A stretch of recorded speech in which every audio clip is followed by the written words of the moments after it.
Welcome to the 2025 National Alzheimer's Summit, presented by Us Against Alzheimer's. This year's theme, From Personal Stories to Powerful Action, Making a Difference in Alzheimer's, aims to unite people, elevate patients and caregiver voices, and drive change through powerful stories. We've got some great conversations lined up for you over the next 2 days. But first, let's take a look at the state of our movement from someone who is dedicating his life to eliminating this disease. Our chairman and founder of Us Against Alzheimer's, George Vredenberg. Welcome to the 2025 Us Against Alzheimer's Annual Summit. I look forward to this every year because it's a time to celebrate our achievements, to recognize the problems we have going forward, and to work with all of you representing the patient community, as we do, in trying to bring about an end to this horrible disease. Our mission is singular. We want to prevent Alzheimer's. We want to stop this disease in its tracks. And at the same time, recognizing that so many families in America are experiencing this disease, we need to serve those experiencing the disease today.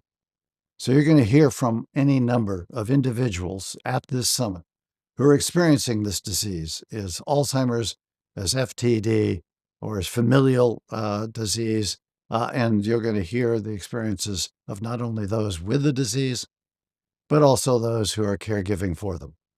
But we represent you and we, the patients in this community.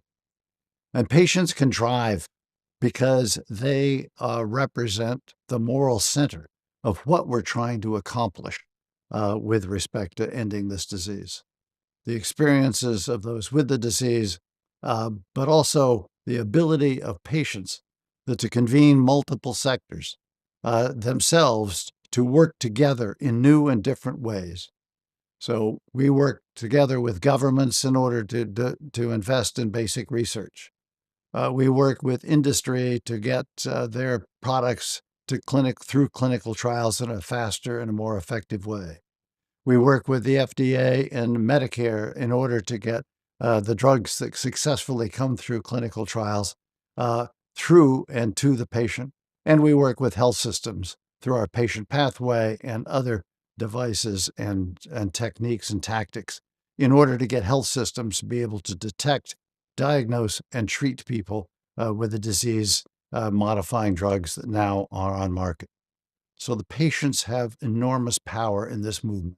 We need to express it, not only our pain and our suffering, but also our hopes, our aspirations, and our willingness to work with every sector to get this solutions to this disease. I, like many of you, and indeed like 60% of American families who will say that they have had the experience of this disease. I've had this experience in my family. My late wife, Trish, who many of you know, actually died of a heart attack 8 years ago, tragically. But her grandmother died of senility in the 70s. This was a very cheerful, happy woman who slowly over years began to completely shut down, and in the end was sitting in a closet, simply existing. Now, we thought at the time that that was one of the natural courses of aging. It is not.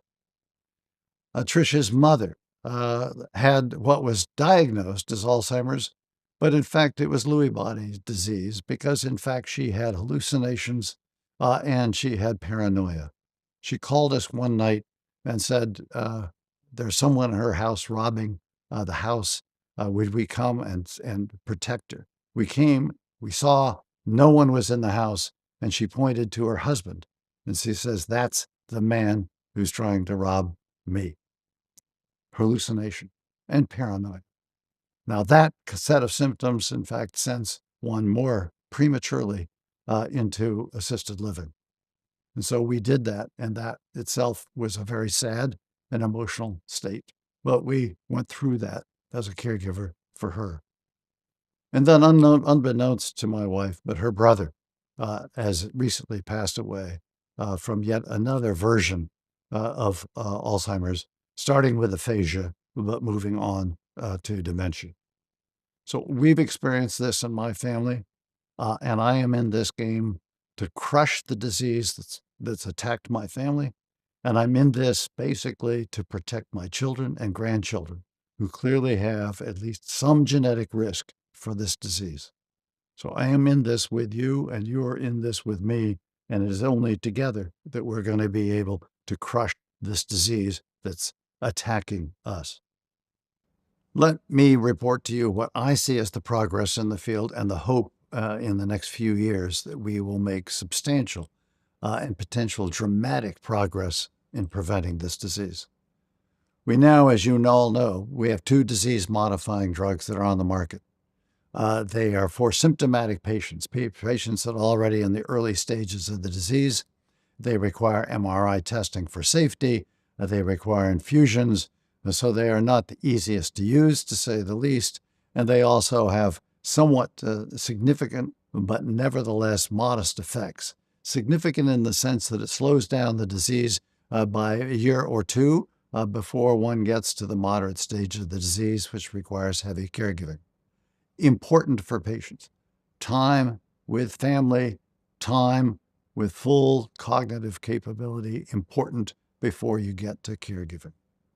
But they're costly, and in fact, they have some safety concerns.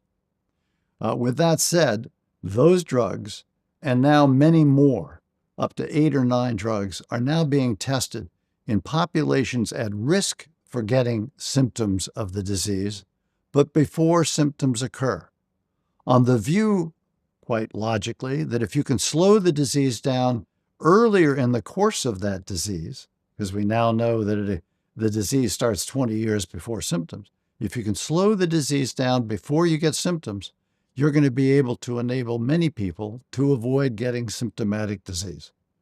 Those potential interventions are going to be reading out, that is, the trials are going to be completed, in some cases, in the next year.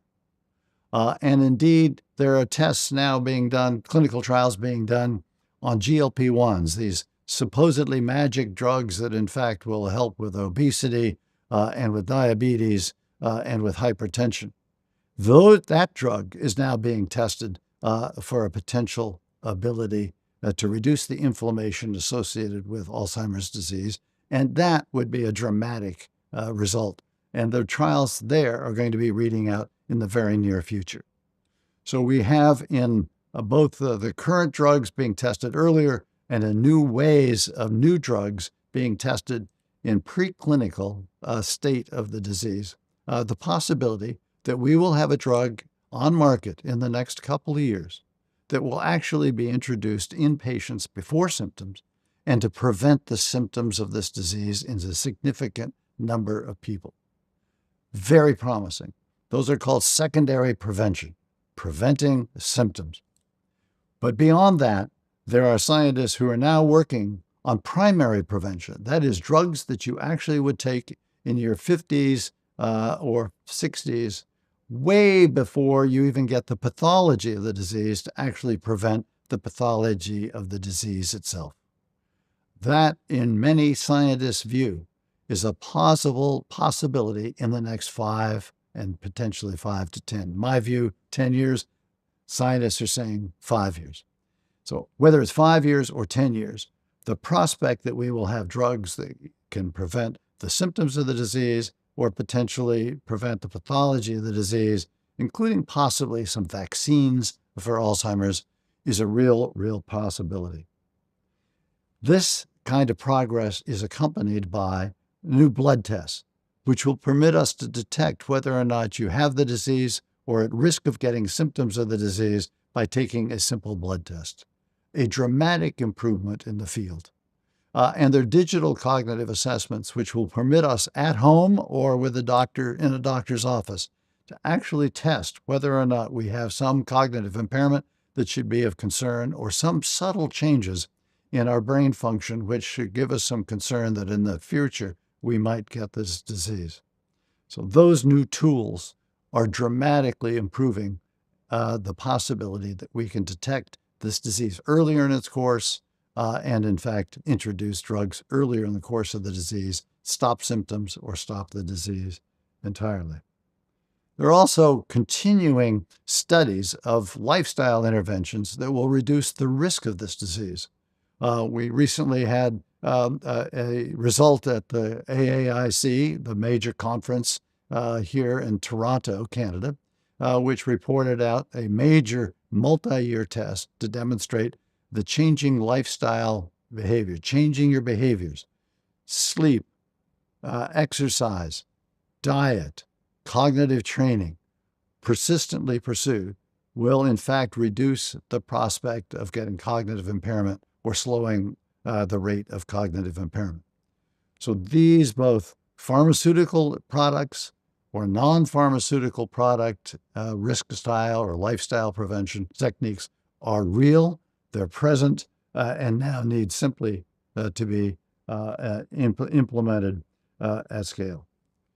So there is enormous progress in the field, and the proposition that we can cure this disease, prevent this disease entirely, is within sight.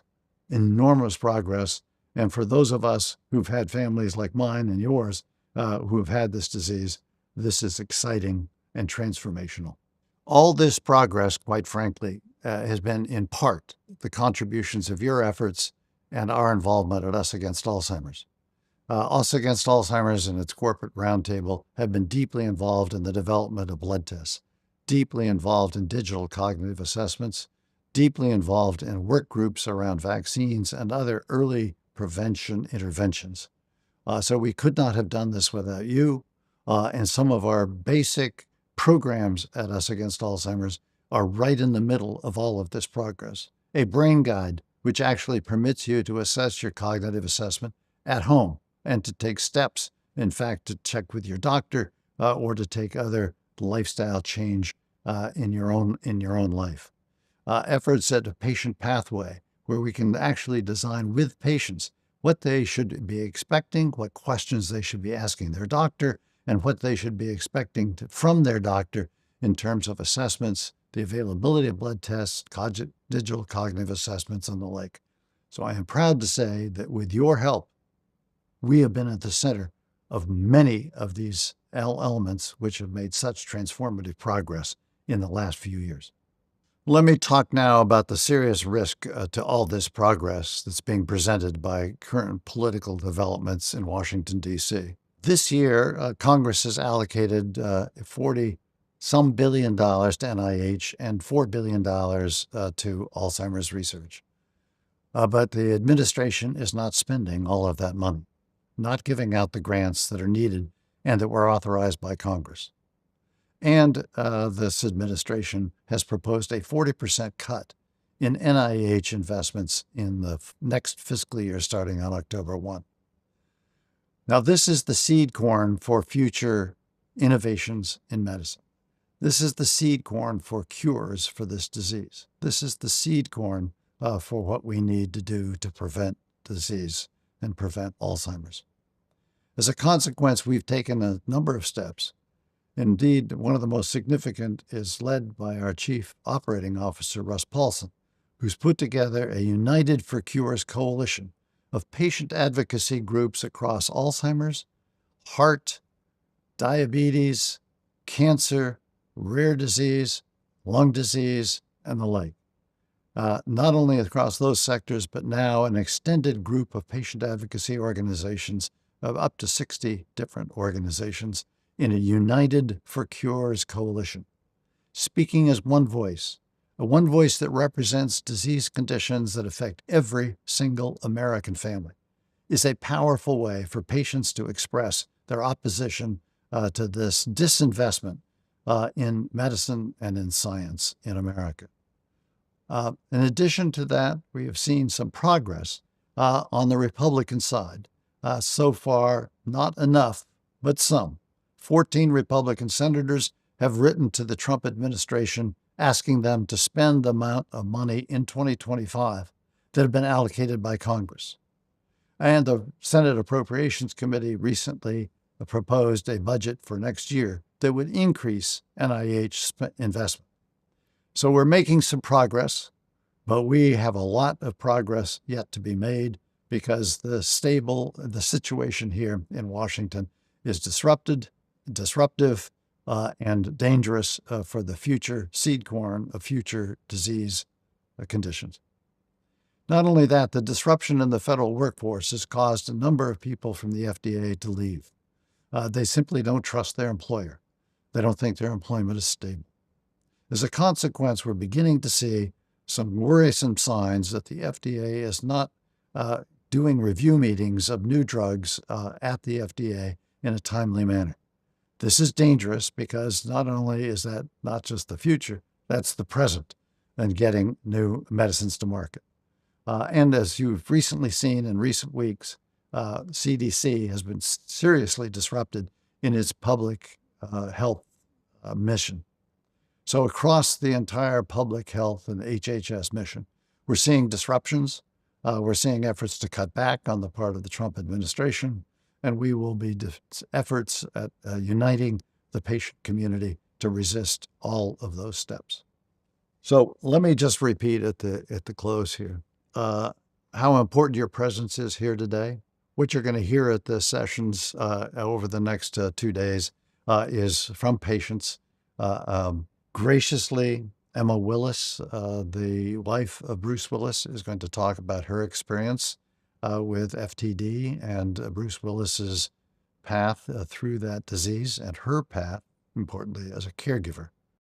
So thank you and joining us today and tomorrow in this extraordinary once-a-year summit on behalf of patients and the patient advocacy organization that represents you.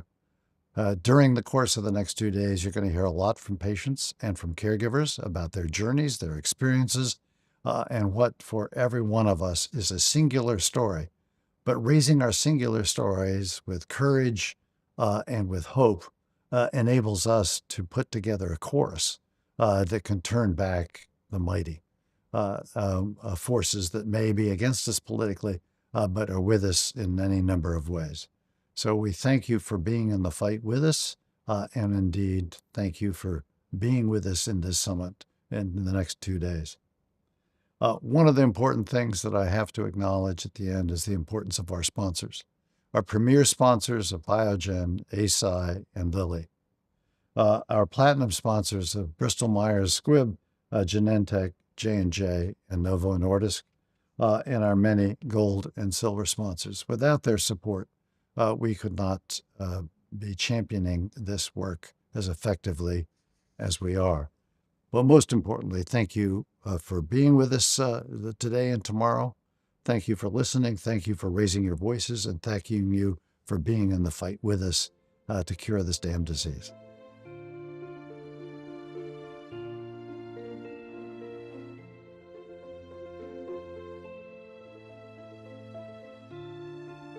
I want to thank my friend Kim Campbell, the wife of the late Glenn Campbell, the great singer, for being with us today. Kim and actually Glenn Campbell and I go back many, many years. There was a very famous documentary called I'll Be Me about the last tour of Glenn Campbell. That last tour was intended to be one performance. It ended up being 80 performances. And Kim Campbell was with Glenn all the way.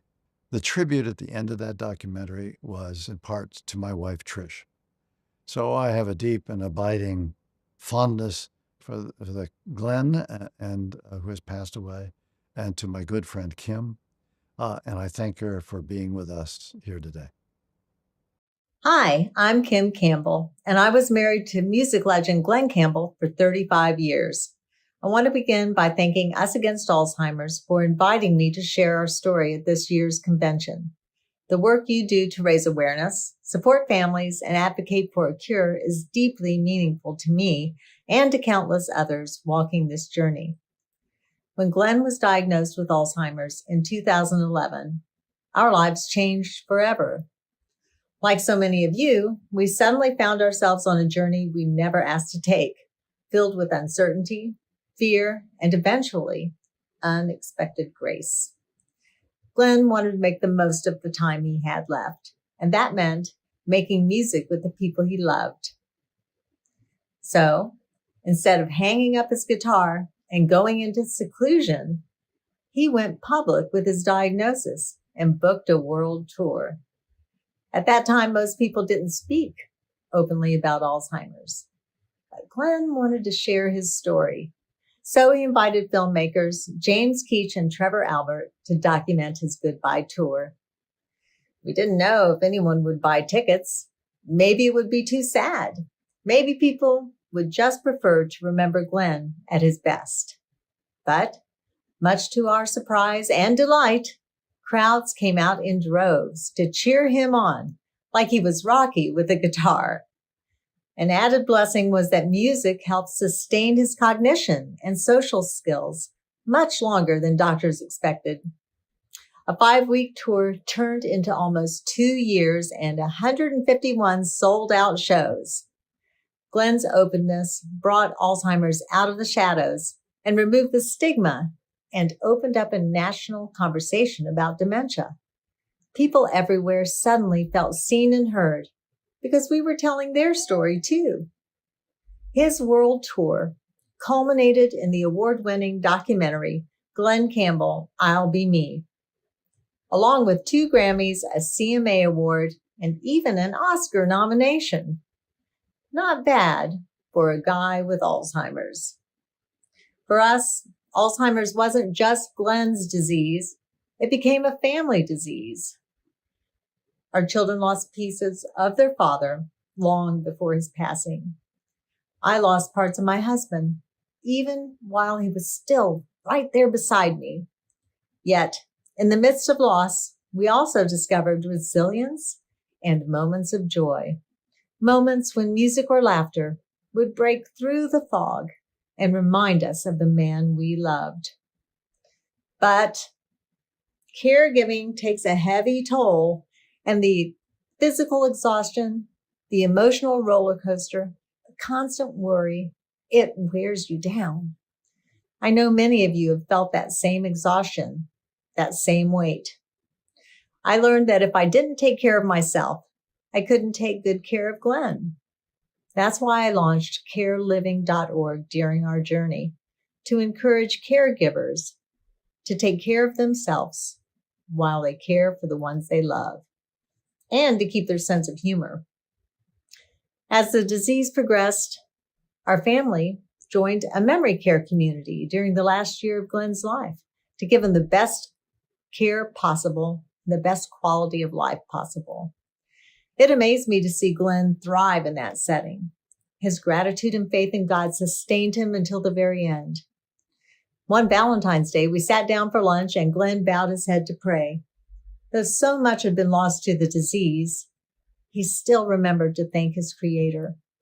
Out loud, he prayed, "Oh, thank you, thank you, thank you, thank you, Heavenly Father." The dining room went silent. Care partners stopped what they were doing. When Glenn finished, the entire room responded with a heartfelt "Amen." It was a sweet Valentine's gift.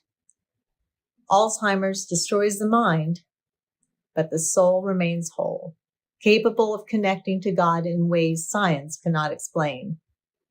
The truth is, the more we share our stories, the more we connect, comfort, and inspire one another. Every story fuels the movement for better treatments, more resources for caregivers, and ultimately, a cure. Glenn once sang, "There's no me without you." That line captures what this fight is all about. None of us can do it alone, but together, through our stories, our advocacy, and our love, we can make a difference. We can change the way the world sees Alzheimer's. We can push forward until we find a cure so no family has to endure its pain. And when that day comes, it will be because of the stories we shared, the love we gave, and the action we took together. Thank you again to Us Against Alzheimer's for giving me this opportunity. And thank you to each of you for the stories you are sharing and the difference you are making. Thank you to George for kicking things off today, and to Mrs. Campbell for sharing her personal story with this disease. In just a few moments, our next panel will discuss the journey or pathway after an Alzheimer's diagnosis. That's coming up at 1:30 Eastern, so please stay with us.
My name is Ann White. I am president of Lilly Neuroscience, where I lead the development of medicines for the treatment of neurodegenerative diseases like Alzheimer's disease. I'm so pleased to say a few words today as we come together on the fight against Alzheimer's disease. First, I'd like to thank Us Against Alzheimer's for their continued commitment to the community. As someone who has personally experienced the impact of this disease, I appreciate how much this organization offers hope and practical support. Whether it's providing comfort through support groups, sharing valuable information in webinars, or helping families navigate care and advocacy, Us Against Alzheimer's makes a real difference in people's lives. This organization's efforts remind so many that they are not alone in this journey, and that means more than words can say. Today, treatment options for early symptomatic Alzheimer's disease can alter the course of the disease and have the potential to slow disease progression. And diagnostic tools are continuing to rapidly evolve.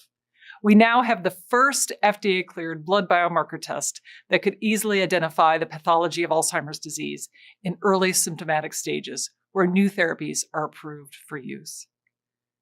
With these advancements, the story of Alzheimer's can be rewritten, but we must work together to deliver on the promise of these new and emerging diagnostics and treatment options, including those in the development for treating even earlier stages of the disease.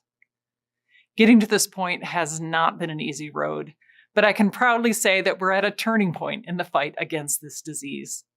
Recent advancements mark the start of a new chapter in our understanding of Alzheimer's disease and are bringing us closer to a brighter future.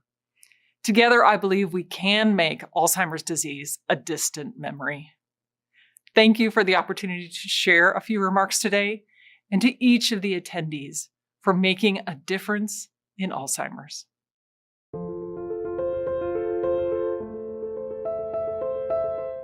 For many diseases, well-defined diagnostic and care pathways guide patients, doctors, and caregivers through the patient journey. Unfortunately, that is not the case for Alzheimer's. This panel will discuss a path forward, specifically highlighting how individuals get diagnosed earlier, move into treatment of clinical trials, and have as much time as possible to plan appropriately. So what are the challenges faced after diagnosis, and how do people benefit from a roadmap?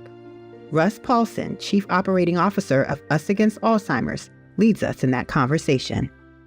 Thanks for joining us. Russ Paulson, Chief Operating Officer at Us Against Alzheimer's. And this year's summit is about stories of people living with the disease, stories of people caring for people living with the disease. And we thought we'd start off the panel with stories of people who want to talk about how we can do a better job of all of those things, very personal stories of living with the disease and caring for and caring with people living with the disease. I'm joined by an amazing group of people. So lucky to have them today. I'll introduce them just by name, and if they can tell us just a tiny bit about themselves, and then we'll get right into the questions. I want to start with Jay Reinstein. Sure. Thank you so much, Russ. Jay Reinstein. I've been a advocate for the last 6 years since being diagnosed with early onset Alzheimer's. Had a great career in local government, and since the diagnosis, I've made it my priority to advocate and make a difference and do everything I can to reduce stigma. Thanks, Jay. And Perla Castro. Hello, I'm a project manager, and I took care of my mother for 20 plus years through a very long journey with Alzheimer's. I'm happy to be here. And Dr. Nate Chin. Hi, Ross. Hi, everyone. I'm a geriatrician, and I'm the medical director of our Wisconsin Alzheimer's Disease Research Center and the Wisconsin Registry for Alzheimer's Prevention Study. But really, I'm here because I'm the son of someone who lived and died with Alzheimer's, and that's the reason I'm in this field. Thanks, Nate. And last but certainly not least, Dr. Deanna Willis. Hi, I'm professor of family medicine at Indiana University, and I am personally very engaged in this topic because of multiple family members who have had Alzheimer's or dementia. And when we did research a couple of years ago, we learned that half of all Americans say that they have Alzheimer's in their family. So it's not surprising that the physicians we have here also have a personal connection to the disease. as do I, as do almost everyone who works here at Us Against Alzheimer's, and probably almost everyone who's tuning into this. But everybody's Alzheimer's story is a little bit different. It's not one story, but we have one person who can talk about his story in some depth. So, Jay, this is about patient pathway, and there's this point where you go from being Jay Reinstein, city manager, assistant city manager, to Jay Reinstein, assistant city manager and patient. Can you take us back to that day? What brought you to the doc, and then what was it like when you had that conversation? It was very difficult. I know for probably about 6 months before I decided to talk to a neurologist, experiencing a lot of issues with just processing information. I would be in meetings with our city manager and city attorney, talking about issues. And for instance, Hurricane Matthew was a big thing going on in our community. I was over the federal dollars, and I'd be in meetings, and it was like I was hearing this for the first time. There was also a time where I was with a group from the community, and someone asked me the departments that I supervised, and I could not remember. So I was having these issues. I was really attributing it to information overload. I had a lot on my plate, but it started to happen more and more. And finally, I remember calling a friend of mine who was at Duke, and he's a neurologist, and I said, I need help. I don't know what to do. And it was through probably 9 months worth of neuropsychs and MRI, going through this process and still working. It was very painful. I was embarrassed, and I was around my peers, and I wasn't able to produce at the level I was producing before. So it was, I felt like I really needed help, and I wasn't sure exactly what to do. And had you talked, before you talked to the neurologist, had you talked to your family doc or anybody about this, or was it pretty clear Well, you needed to talk to a neurologist? It was an interesting scenario because my position, I lived away from my wife. I was only there on the weekends. She did not see everything I was going through. So I had talks with her, and it was, our conversations that led to me calling Duke, and it started the process. But I was really keeping a lot of it inside because I was embarrassed, and I just didn't know what was going on. And part of it was my self-esteem, and I probably could have done things a different way if I look back now, but that did start the process, and it took a while for me even to discuss it with my boss. But the first thing my neurologist said after I got the official diagnosis, he said, you're in a leadership role. You need to let your boss know immediately. And then they, the famous words after, you got to get your affairs in order, which it was difficult. It's difficult for me talking about it, but it was a difficult time, Russ. And how many years ago was that, Jay? That was, I think, 5.5 years ago. And I've been retired since, but advocacy has given me sort of new hope and has filled that void that I didn't know how I was going to fill. I just felt very empty and very difficult. I bet.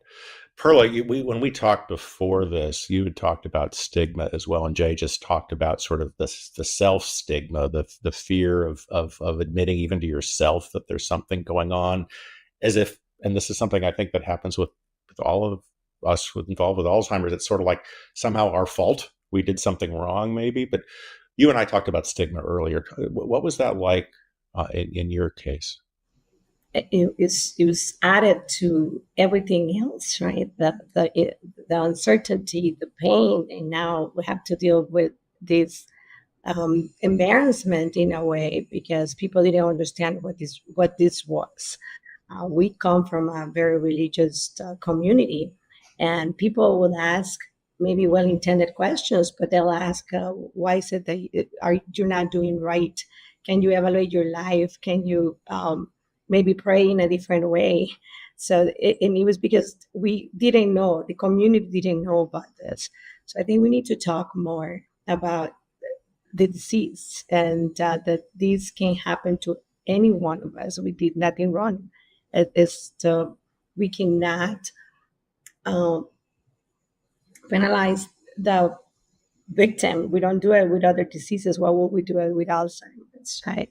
So in our community, it was hard. It was hard for some of our family members to accept what we were dealing with. It took many years really to understand what it was. Mom got diagnosed at a very young age, in her early 50s, and we had been looking for answers for a few years. So in a way, when we as a family found out, it was a relief. Little did we know what we were going to be dealing with. But once we understood what it was, talking about it for some of our family members was hard. I had to give credit to my mom because she was a trooper. She said, if God gave me these, God see me through it. But it was painful to see some people asking things of her as if she had done something wrong. So it played a big role for some of the family members. But I think the more that we talk about it, the more that we will normalize that and help people take care of this. Because I think if we don't confront it as it is, as a disease, we will not go and seek the medical help that's needed as soon as possible.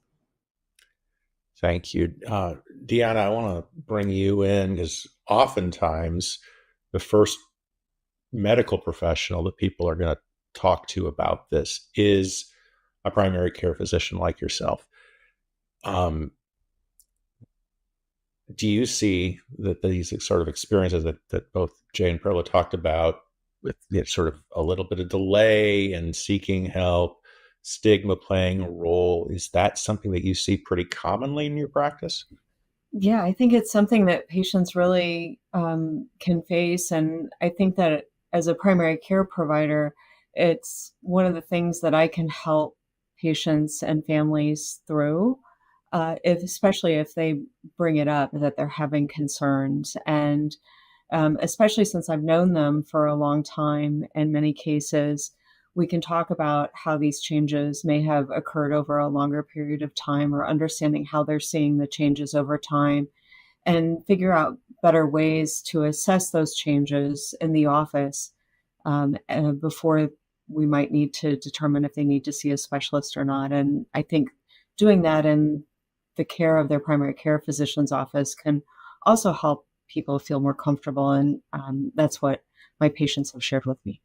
And Nate, for you, Jay's story was basically he went and saw someone like you right away. He didn't talk to his family doc. He sort of knew there was something neurological going on, and he found a specialist right away. Is that fairly common for you? And do you think that's the right way to go for most folks? How do you think about that sort of self-referral? That's an excellent question, Russ. And I would say Jay is unique in some ways. Well, Jay, you're a unique person, of course, but you're also very astute. The symptoms you describe are not dramatic, they're subtle. And so you were very aware of that and very insightful to that. And then you had the courage to start asking questions right away. And I'm not sure all of us would behave that way. I think denial is a very powerful thing, and attributing things to stress, as you sort of alluded to. And so there's a part of a delay there. And then I would say, in my experience, more often than not, people will go to their primary care provider. Not always. Some people will try to go right to a specialist, and not to say that that's wrong. But what Deanna's saying makes a lot of sense to me. Your primary care provider knows you really well. A specialist doesn't.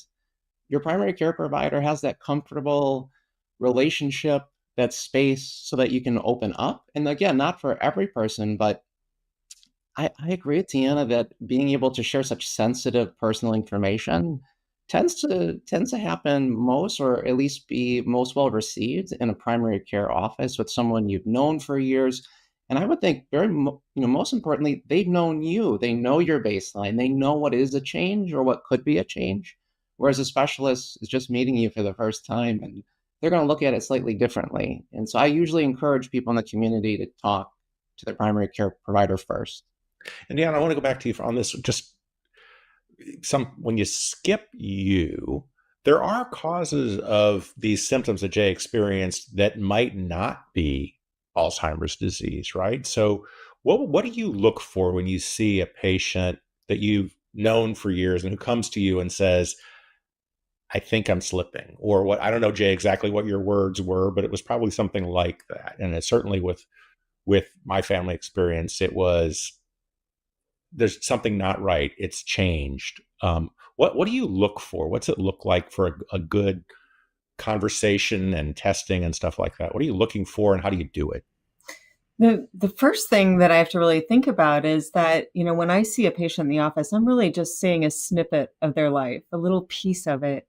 And, they may be sitting in front of me. We may be talking about their family, their hobbies, things that we've always talked about, and they seem really normal. And they say, I think I'm slipping. And I'm like, well, you seem pretty normal to me. And that's why the first step for me as a primary care doc is actually to use a structured assessment tool, whether that's a paper and pencil assessment, or whether that's a tablet-based assessment. But something that helps me really differentiate, is this really something normal, or are they seeing and sensing something that I can't see, because I'm human and I like them and I want to think positively of them, and they're my friend to some extent too.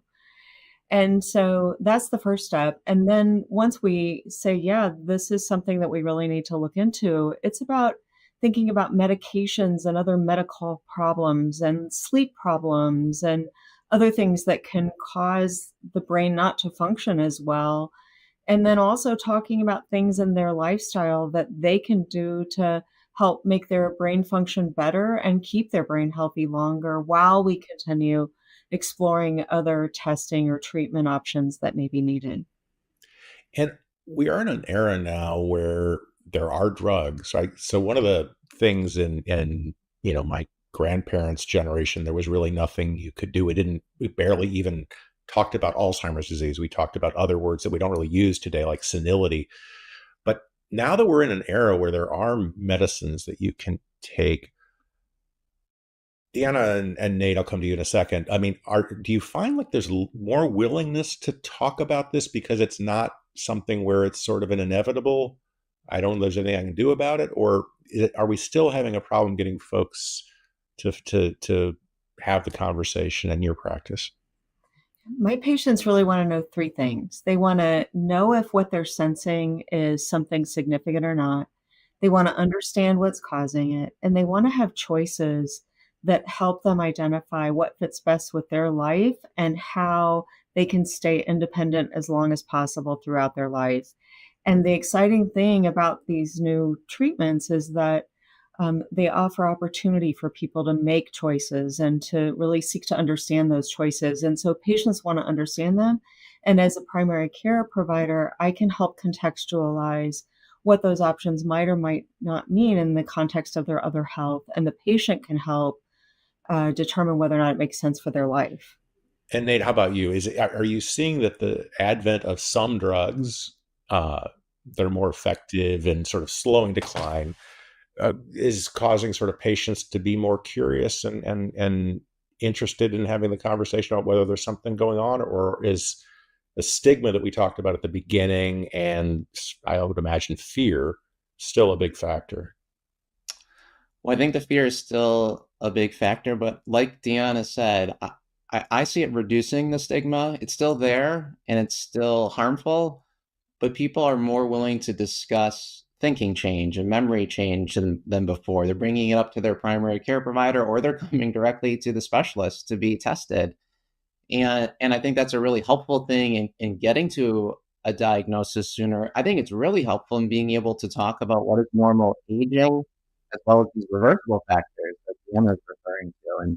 And I do think even if patients end up not wanting to go on these new therapies, the idea that there's something that can modify this disease. We've had other drugs available since 1996 that help with symptoms, but these new agents actually change the chemistry in the brain. And I think people are more excited about that. I also think it connects people to the importance of clinical research. And so I see more people coming in saying, well, maybe this isn't right for me, or this is, but I want to know more about clinical research. What are the trials? How can I get involved? How can I lead to something else that might help myself or the future generations? So, Jay, your diagnosis came sort of right before drugs were commercially available that the mate was talking about, but there were clinical trials going on. How did that sort of play out for you, thinking about trials and medications, and did the fact that there were trials change any of the way you thought about things? Yeah, absolutely. I ended up getting on the lead study that's associated with the Alzheimer's Association, and I think University of Indiana, where they are tracking my brain through PET scans, through tau and amyloid. When I first started hearing about some of these early treatments, I was like all in. And what ended up happening with me is that I all of a sudden I developed lupus. I developed a thing called ATI. It's a blood disorder, and then they put me on blood thinners, warfarin. So all of a sudden, right about at the same time, I'm on blood thinners. My neurologist did not advise me at the time. He said, it's up to me, but because of potential with bleeding of the brain and swelling, he thought it would not be good timing. I felt defeated because the timing, like you said, first time in 20 years, we're now seeing potential treatments to slow down the progression. And I'm just taking Aricept and Namenda just to address the symptoms. I still am hoping that there will be some type of treatment for someone like me who is on blood thinners. So I did not fit that, I did not fit that mold to actually get those treatments. So it's been sort of a downer for me. The good news is I've met other people along my journey who are taking some of these drugs like lecanemab and donanemab that are seeing some positive results. So it's a good thing. I just wish I had the opportunity to participate in some of these treatments. I want to go back to Pearl. I'm going to switch gears just a little bit because your mother's case you were caregiver for 24 years. So it started a long time ago, before there were these treatments. But you also mentioned something that I think we can't ignore. And Jay, you talked about a sort of a 9-month, time of workup. But Pearl, your mother's case was a lot longer of a workup period. So if you can go back to that time, like what was the diagnostic process like for her? And what did the care look like once you got a diagnosis? Yeah, it was frustrating to say the least, because she was so young. She was in her, very early 50s, late 40s. So they were telling us that she had headaches, that she was stressed out, that maybe she was depressed, that we needed to reduce the stress, and they'll just give her some medications for that. They were not really giving anything to alleviate the Alzheimer's or treat it. So it took years, actually. I would like to go back a little bit about the research. My mom was a Latina woman with limited English, so that aggravated to everything else, right? So we were able to take her to Guatemala to have her tested by a couple of doctors there. And it was one doctor in Guatemala that told us, I don't like what I'm seeing, but what I see is close to what I believe is Alzheimer's. So go and ask specifically for her to be evaluated for Alzheimer's. And that's what we did. And finally, thank God, we found a good doctor that refers to a neurologist, and a neurologist that refers to an Alzheimer's clinic. So it was very long. It was very frustrating. I remember being in one of those, scans, holding her hand, because it was one of those old ones that you was in a room that you can go in. They gave me like the plugs, but then I would hold her hand when she will come out. And once she tells me, like, no more, no más, I told her, Mom, this is the last one. If we don't find anything, then I promise you this will be it.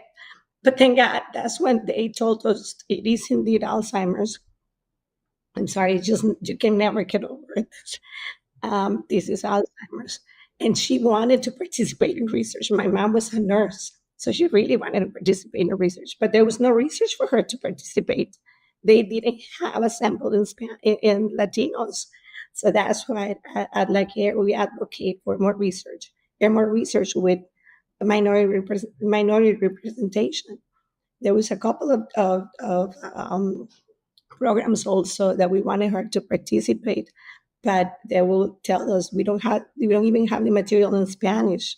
We were not ready to take somebody like your mother.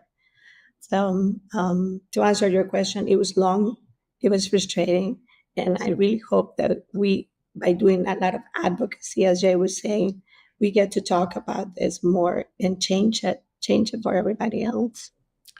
Thank you for telling us the story, and I'm sorry that it still causes pain. And Nate, by the time someone gets to you, there's obviously a pretty big concern.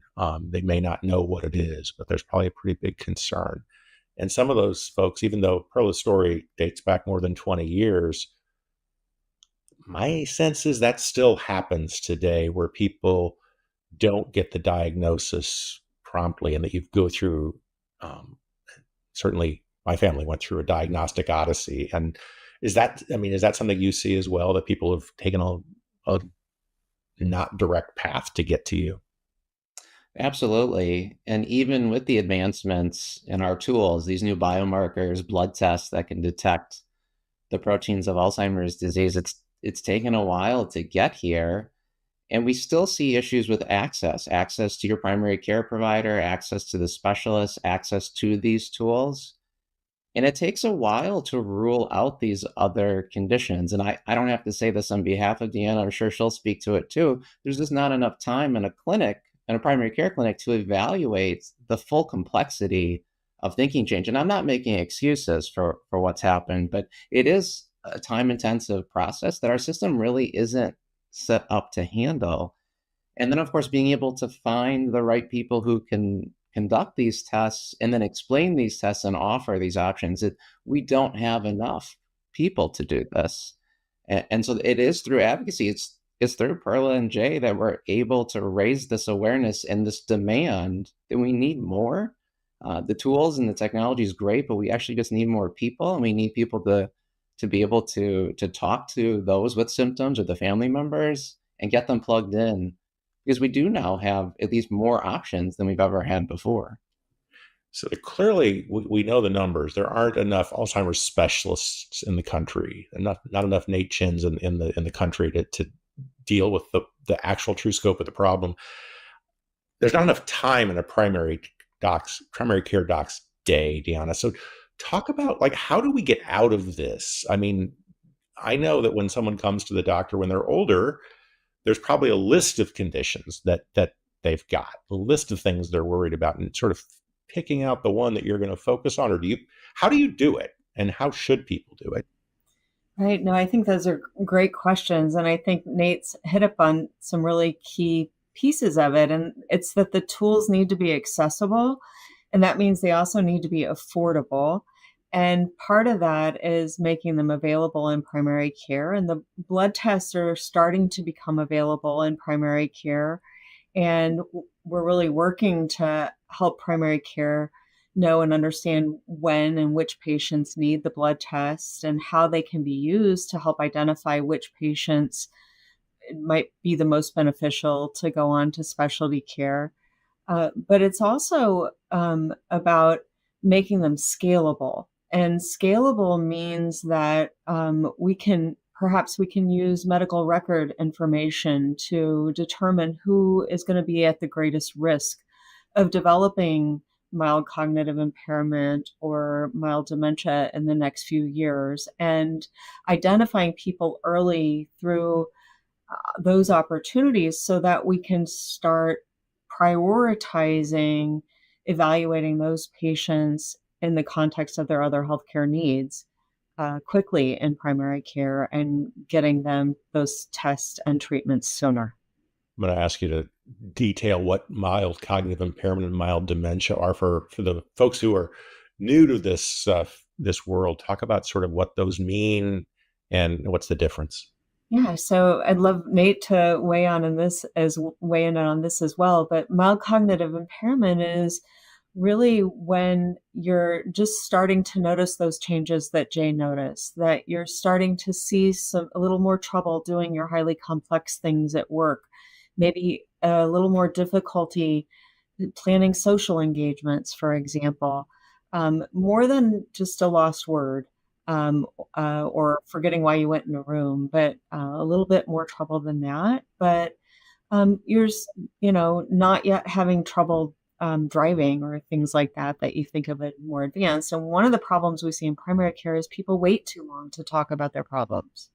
And Nate, anything you want to add to sort of the difference between the two, maybe?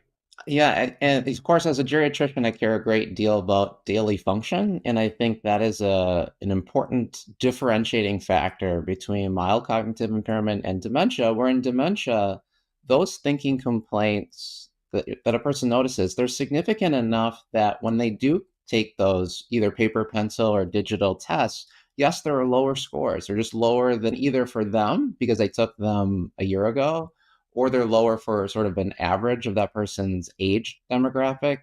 But then they're also significant enough, as Deanna said, they're impacting what they do day to day. And it is compared to their baseline. So if you were never good at cooking, well, we're not going to judge you for that. It's how were you 5 years ago?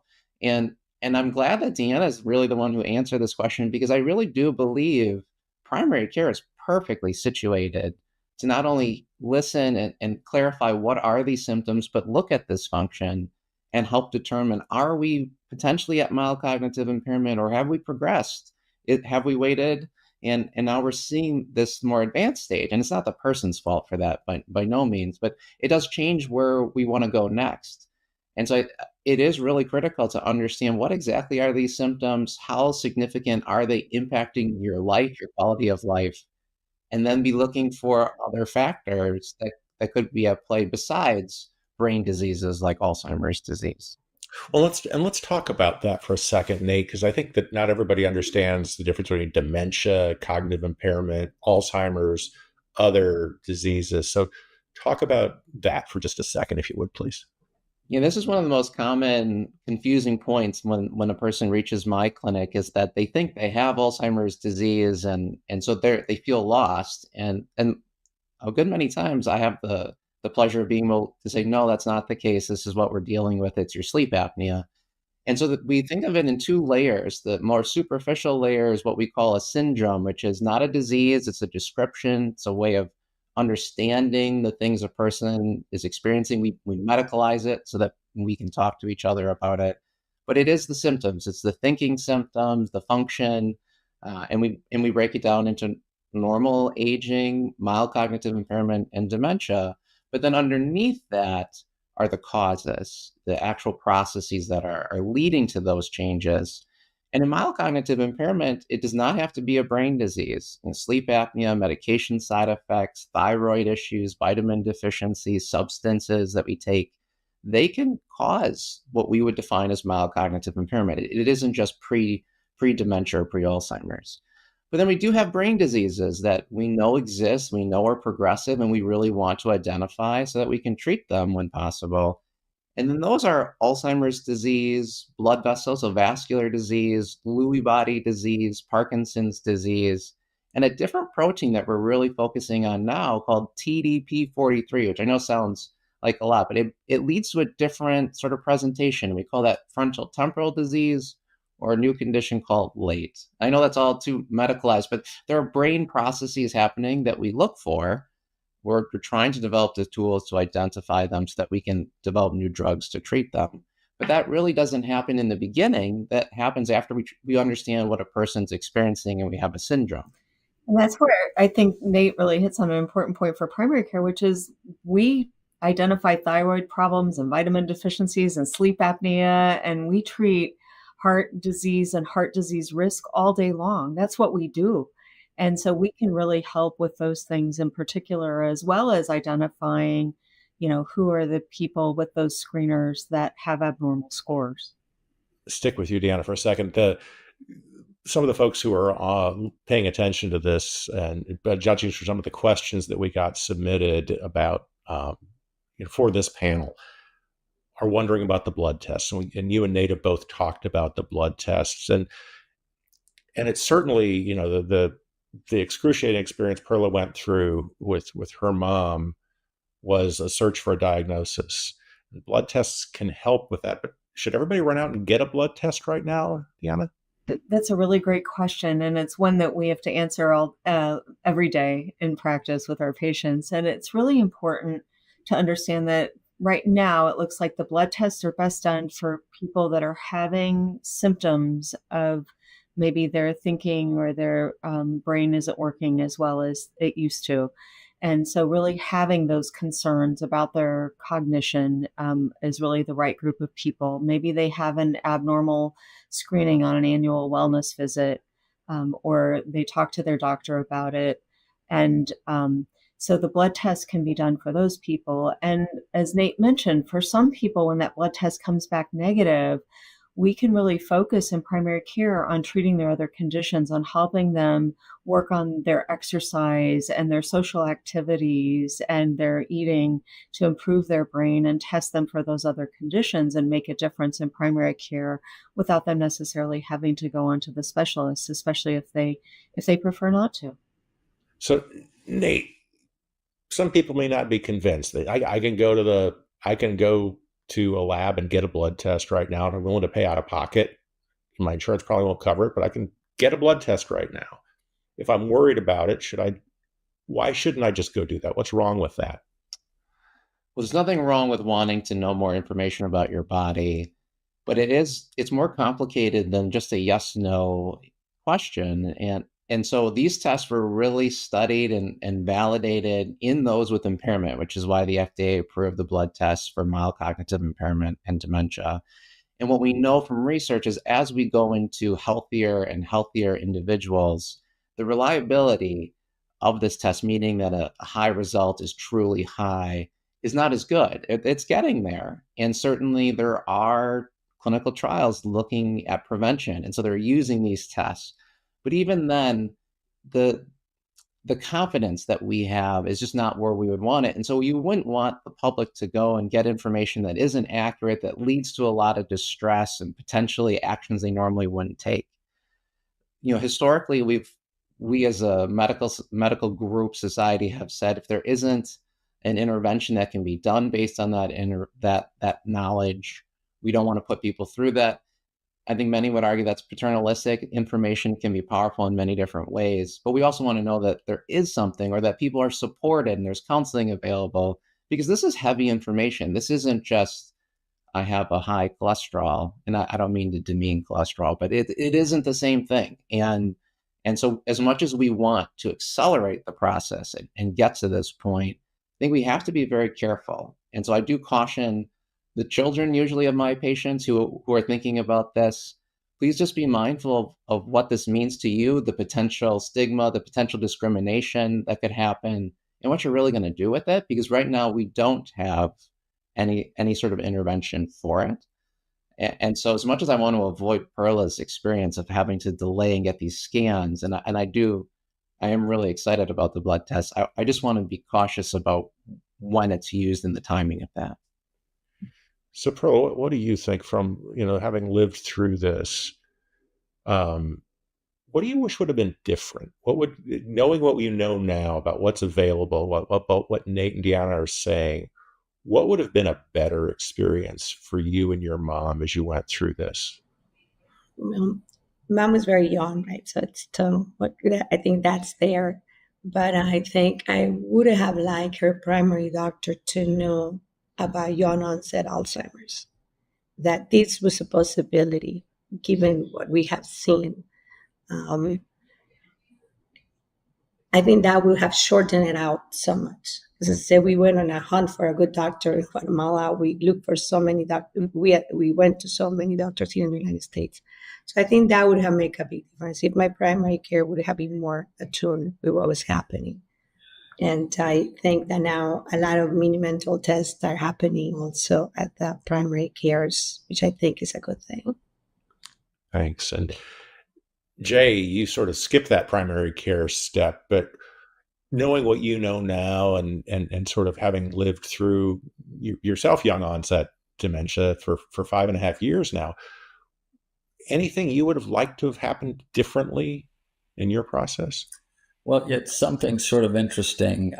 I wish people would have had the courage to have conversations with me, because when we look back and after I announced at my organization about my diagnosis, then I was getting all these stories from coworkers.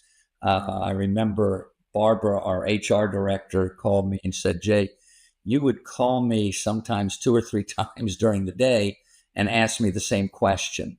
I wish I would have maybe have been able to address some of these things earlier. And then the other thing too is, everything that you're reading now about exercise, walking, and diet. Um, I think if I would have taken better care of myself, that would have been a real plus. But people weren't talking to me about those things, and they were definitely being noticed in the workplace. And even my wife, after the fact, was saying that, we would be talking and later in the day you would be asking me the same questions, but we didn't really think about that. So I think maybe more honesty, maybe more courage from people to just, have gone up to me and shared some of their stories, and maybe I would have gotten help earlier, because honestly, I was probably having some of these difficulties well in advance of the year that I identified or that I went to see a neurologist. I was having struggles getting the work done at night. I was always the last person to leave the office, and just having trouble really understanding things. I think I wish I would have been more open about my difficulties, and I wasn't. I think it was just being ashamed and embarrassed and really not knowing what was going on. So, we talk about this being the patient pathway. And when we first, I think my first question to you, Jay, was about the transition from being Jay Reinstein, Assistant City Manager, to Jay Reinstein, Assistant City Manager and patient.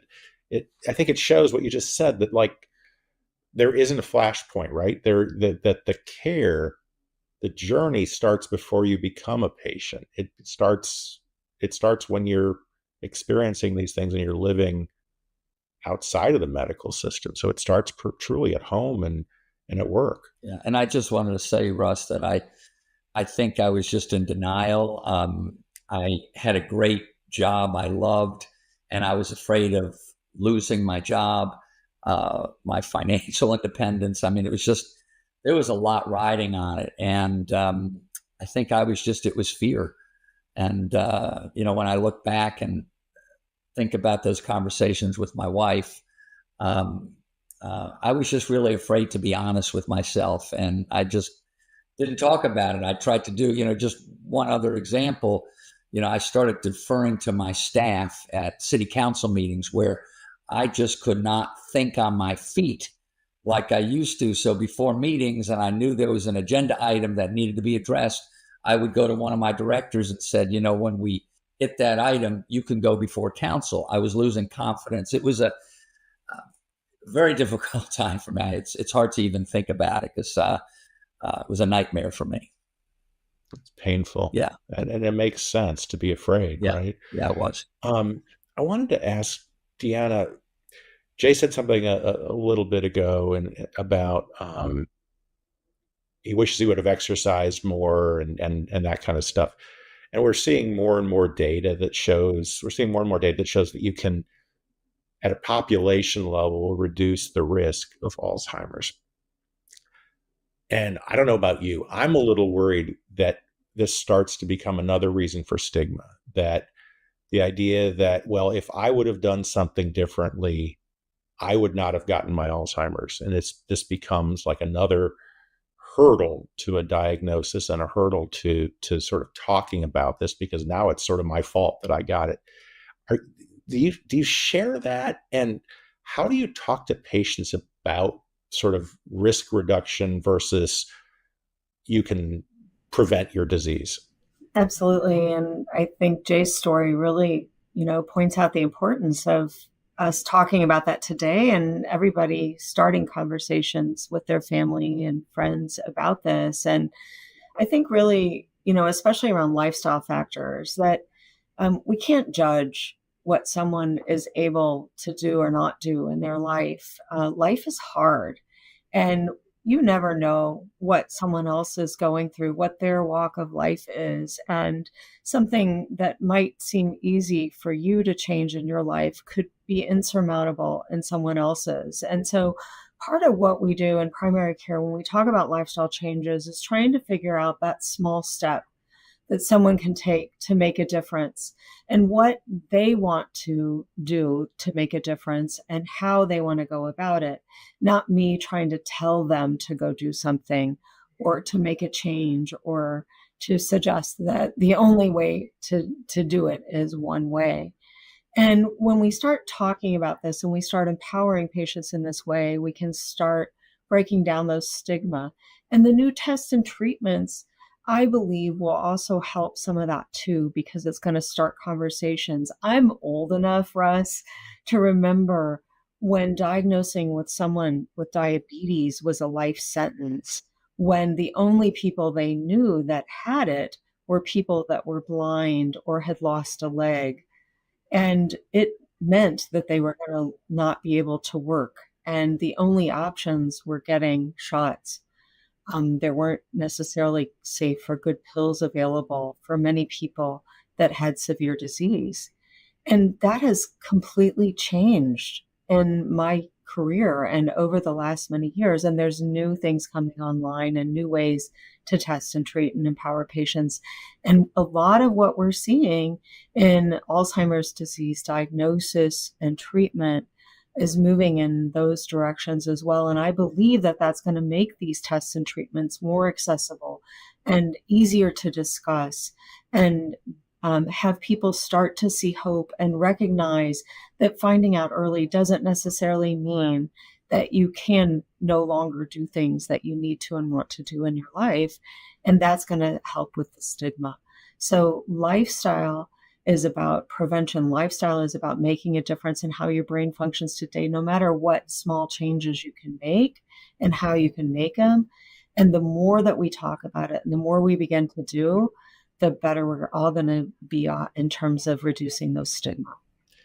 Nate, you're a nationally known Alzheimer's specialist, but you're a geriatrician, and you mentioned cholesterol a minute ago. Is it worthwhile thinking about Alzheimer's specifically, of all the sort of causes of dementia, sort of like heart disease and cholesterol, in that there's a thing that's happening that you may not see? It may never actually kill you, but it could. And if you do everything right, you still may not be able to control it without a medication. Is that a good analogy? It's commonly used in our field, and I do think it's accurate in that when we think of Alzheimer's as this process, as biology that's happening in the brain that we don't want to happen, but it is, we can remove some of the stigma, and we can think of it as different places for intervention, as ways that we can predict what might happen. And what you were saying before, Russ, population data can't really be applied to the individual. And there are plenty of people who do exercise, that do eat the right diet, that sleep perfectly, and they still develop Alzheimer's disease. And so, as much as we don't want to say that, I think it helps those who are feeling guilty. That's not their fault. Something happened, environmental, biological, genetic, that all led to this. It wasn't them. It wasn't they asking for this condition. And so when we think about brain health strategies and lifestyle interventions, we do think of them as an intervention, as a way to improve your brain's ability to function, to perhaps resist some of the changes that are happening. But the absence of those things is not that you were deficient in some way and you caused this. And that's why I think it's so important to separate the symptom and the biology, so that we can not blame people or not have people feel guilty about it. But it also allows for us to then talk about it as a society. And I think, Jay's really alluding to this. When we start openly talking about thinking and how thinking changes as we get older, and what other factors besides Alzheimer's disease that can cause it, people are more likely then to share. And that sharing allows for us to then start asking those questions of, well, is it your stress? Is it your sleep? Perhaps you shouldn't be doing A, B, and C that you enjoy. And maybe that will make a difference. It's not everything is Alzheimer's disease or one of the other brain diseases. And so I think that helps with the stigma as much as just recognizing no one asked for this and there's no one thing that causes it. Thanks, Nate. I'm going to just wrap up with a question for each of you, which is if you could go back in time and talk to your younger self. And I'm going to ask Nate and Deanna to think of themselves not as physicians in this case, but as the caregivers to someone who had the disease. What do you wish that you would have known? What would you tell yourself, knowing what you know now, back around the time of diagnosis? And if you don't mind, Jay, I'm going to start with you. Oh boy. What would I have said to my younger self? Well, first of all, I think that, the most important thing is for me is just I've lived life very positively, and I've always had a positive attitude about life. I wish maybe I would have taken better care of myself. I wish I would have spent less time in the office because I know stress is not good, and I was a workaholic. And I think just taking better care of myself, the exercising, the eating well. I mean, I love junk food. A lot of things that I shouldn't have been doing, I enjoyed. So I think just living a better life, stress-free life, and not worry about little stuff. Just try to I don't know. It's a great question, but just try to live a good, healthy life, and stay positive. And Perla, if you could go back to younger Perla with her mom, who was going through all of this process, now knowing what the 24 years after that would be like, and as a caregiver to your mom, what would you have told younger Perla so that the next 24 years would have been just a little bit better? Thank you. Maybe to be less perfectionist, to take it one day at a time, to be appreciative of what we had at the moment. And I will add this too. I will also tell ourselves as a family to put our mask first. I went to the emergency room and the intensive care unit more times for my dad, who was the caregiver next to mom 24/7, because he wasn't taking care of himself. So be less perfectionist. And I will recommend that to every caregiver. Put your mask first. That way you'll be better equipped to take care of your loved one. And Nate, looking back on younger Nate, when your father was first diagnosed, knowing what you know now, both as having been a caregiver and as a physician, what do you wish you would have told yourself then? I hate to echo Jay and Perla, but their advice is so true and I think universal. And I think about this a lot. It's really to take life less seriously and enjoy the moment and enjoy the people that I care most about. And I think, if anything, I would go back in my earlier version and not study as much, because I think you should enjoy life as much as possible and really focus on the people and the moments and the time. And I would say in the caregiving process itself is finding the moments that still bring you laughter and really holding on to those, because there are plenty of them. You just have to recognize them and cherish them and not focus on the things you're losing. It's easier said than done, but the more I did that as his disease progressed, the more I came to peace with what was happening. And it certainly makes the reflecting on our time together much more positive. Indiana? I would say, fear is natural. So don't feel guilty about feeling fear. And a lot of times fear comes from the sense or the concern about loss of control, and being informed, having conversations with your primary care provider, your healthcare team, your loved ones, your friends, can help empower you with information and knowledge and choices And empowering yourself to make those choices helps give you control and can be one of the biggest tools you have as you face the questions that can really help make a difference and help give you as much lead time and as much option to change the trajectory in all of this as possible.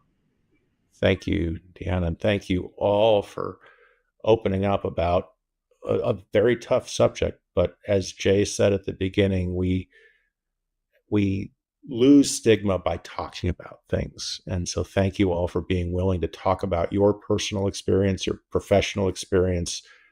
We'll do more of that as the summit continues. Thank you, Russ, and the entire panel for this important conversation. Coming up at 2:30 Eastern, we'll talk about digital resources and cognitive assessments and how easy access to these tools can be a real game changer. So stay with us.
I'm old enough to remember when cancer was a word that wasn't said. I'm old enough to remember when a diagnosis of AIDS was a death sentence. Those things are manageable now. But people sort of treat Alzheimer's as part of getting old. It doesn't have to be that way, but we all have to fight to make that stop. One of the most important conversations you can have with your doctor, and that your doctor can have with you, is about your brain health. And it's a two-way street. Doctors need to bring it up with patients, and patients need to bring it up with their doctors. You don't talk to your doctor about your brain health, it's sort of like not talking to your doctor about your cholesterol or your blood pressure. You can't ignore these things.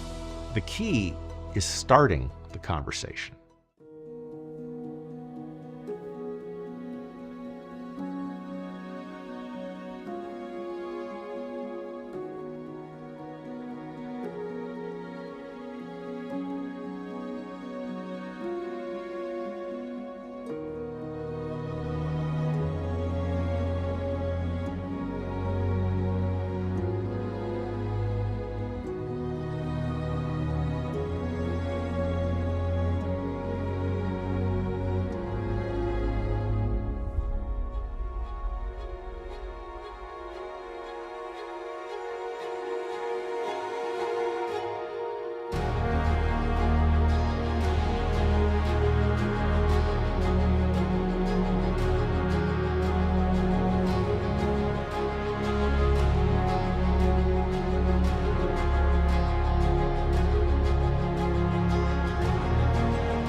Hello, I'm Tatsuya Suno, Chairman and CEO of Eisai Inc. in the United States. We are honored to be able to support the Us Against Alzheimer's 11th National Summit. The focus of this year's summit, elevating the voices of those living with Alzheimer's disease, is closely aligned with Eisai's human healthcare mission. We understand that Alzheimer's disease matters now. It leaves a deep and lasting impact on a person and their family, and we appreciate the courage it takes to share these stories. And thank you to Us Against Alzheimer's for providing the opportunity for these patients and care partners to share their stories and continuing the work you do every day to make meaningful change for the Alzheimer's disease community. We thank you all for your continued dedication, advocacy, and partnership. Congratulations on what we know will be another successful summit.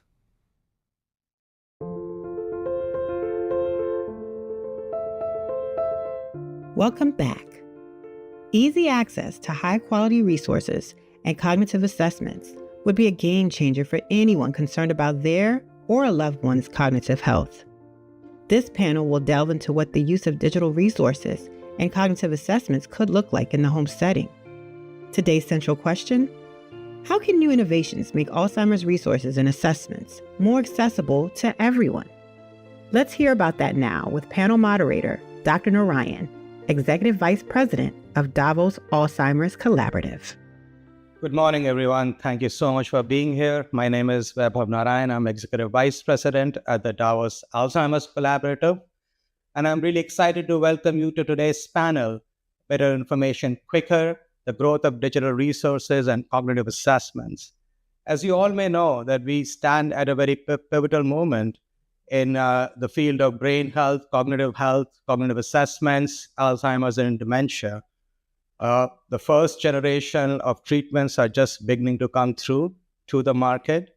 And also evidence is increasing that dementia itself and cognitive health can be dementia can be prevented and cognitive health can be preserved, which is very exciting news. However, this field is plagued by what I call a measurement problem.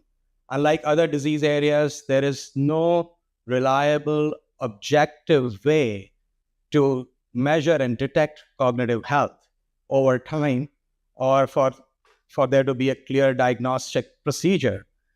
Imagine if in this field of hypertension, you had to deal with hypertension without having the ability to measure blood pressure reliably.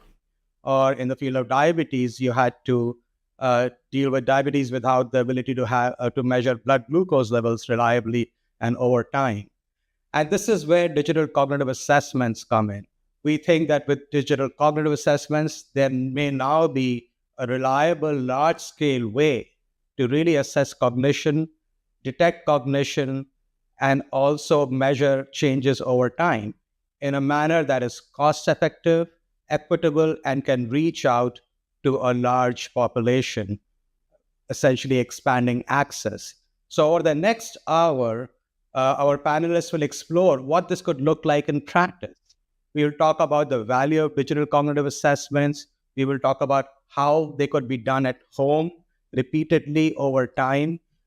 We will talk about what digital cognitive assessments mean for brain health and resilience, in addition to treatment for people who already suffer with dementia and Alzheimer's disease. We will hear about platforms like Brain Guide that are helping individuals and caregivers turn information into action. So with that said, I'm really thrilled to introduce our panelists who bring deep expertise in research, community engagement, and care. With that, Pierre, can you please introduce yourself? Hello, everybody. I'm Pierre Theriault. I'm an internist and geriatric psychiatrist at the Banner Alzheimer's Institute, and I've done quite a bit of clinical research. Excellent. Louisa? Hi, everyone. Great to be here today. I am Louisa Thompson, and I'm a clinical neuropsychologist and researcher at Brown University and the Butler Hospital Memory and Aging Program in Providence. Thank you, Louisa. And Erica? I'm Erica DeBadges. I am the manager of early detection and diagnosis at Us Against Alzheimer, and I'm also the product manager for our platform, mybrainguide.org. Terrific. So let's get into it.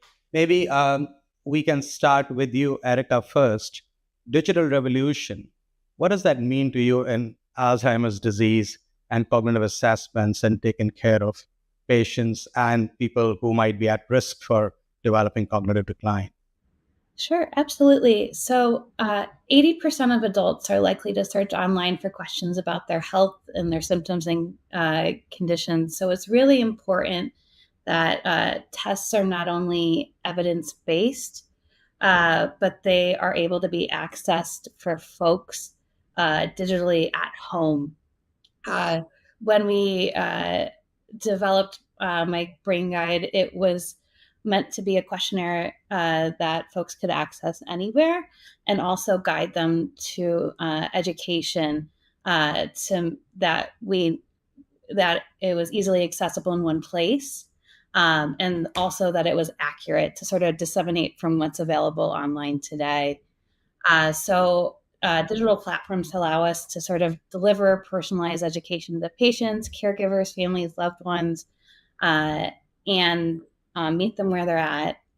Alzheimer's can be very overwhelming, and these online resources, mobile apps, videos, podcasts help break complex information into manageable, understandable pieces that are available at their fingertips. And it's important that we have these available to bridge the gap for hard to reach communities such as rural areas as well. And I think there is an opportunity in the future to make this even more personalized for these communities with AI as we're thinking about cognitive assessments and resources. Thank you, Erica. Thanks for that response. Hey, Pierre, I wanted to ask you about this digital revolution and how it would impact research and care in Alzheimer's disease from your perspective. Yeah, thanks. I think of at least three contexts of use, right? There are people who already have concerns. And in the United States, it's actually hard for everybody with concerns about their brain health to get an assessment in a timely and thorough fashion.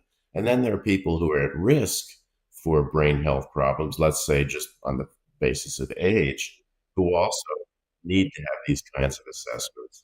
And then there are people who don't have concerns yet, aren't perhaps at risk, but still want to know about their own brain health and how they're doing. So I think all groups deserve access to timely and thorough objective assessment of memory and other thinking ability.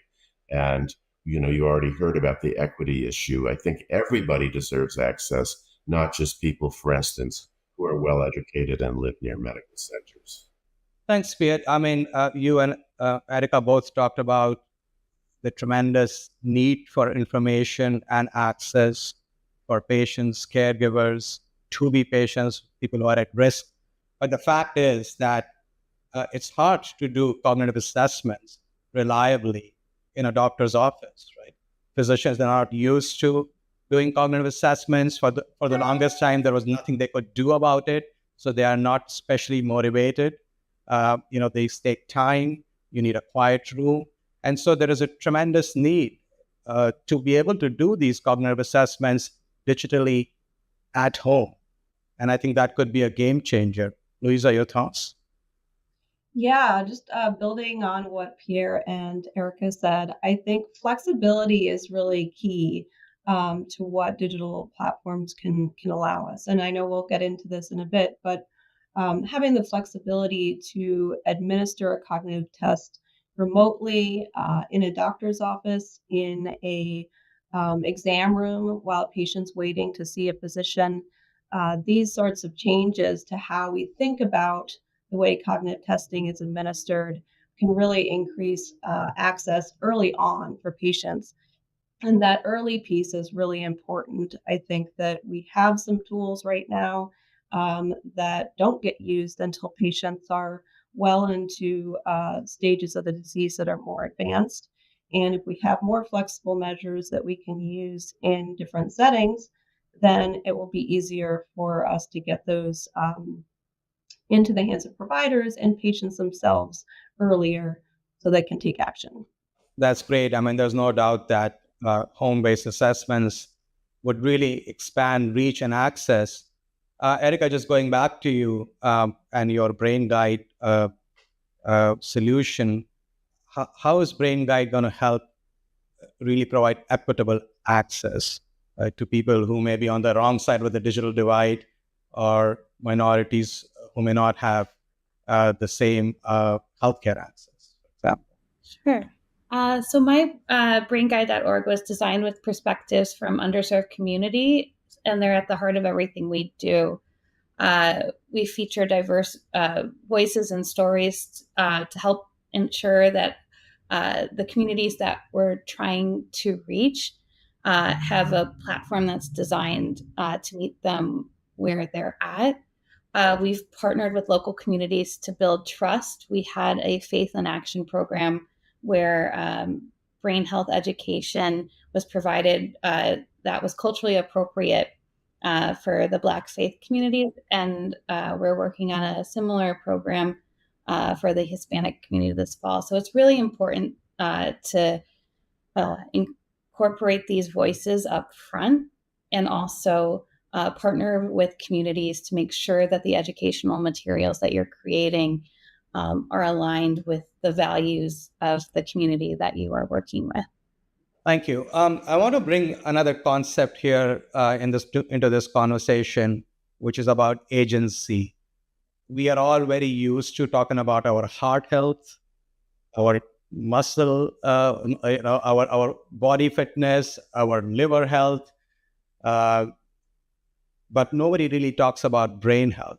Whereas the fact is that brain is one of the most plastic organs in the body. As I mentioned earlier, that there are ways to prevent cognitive decline. Science and data is now emerging that shows that there are many modifiable risk factors. But none of this would happen if people are not engaged with their brain health, if they don't have a way to measure it, track it. As the famous saying goes, if you can't measure, you can't solve.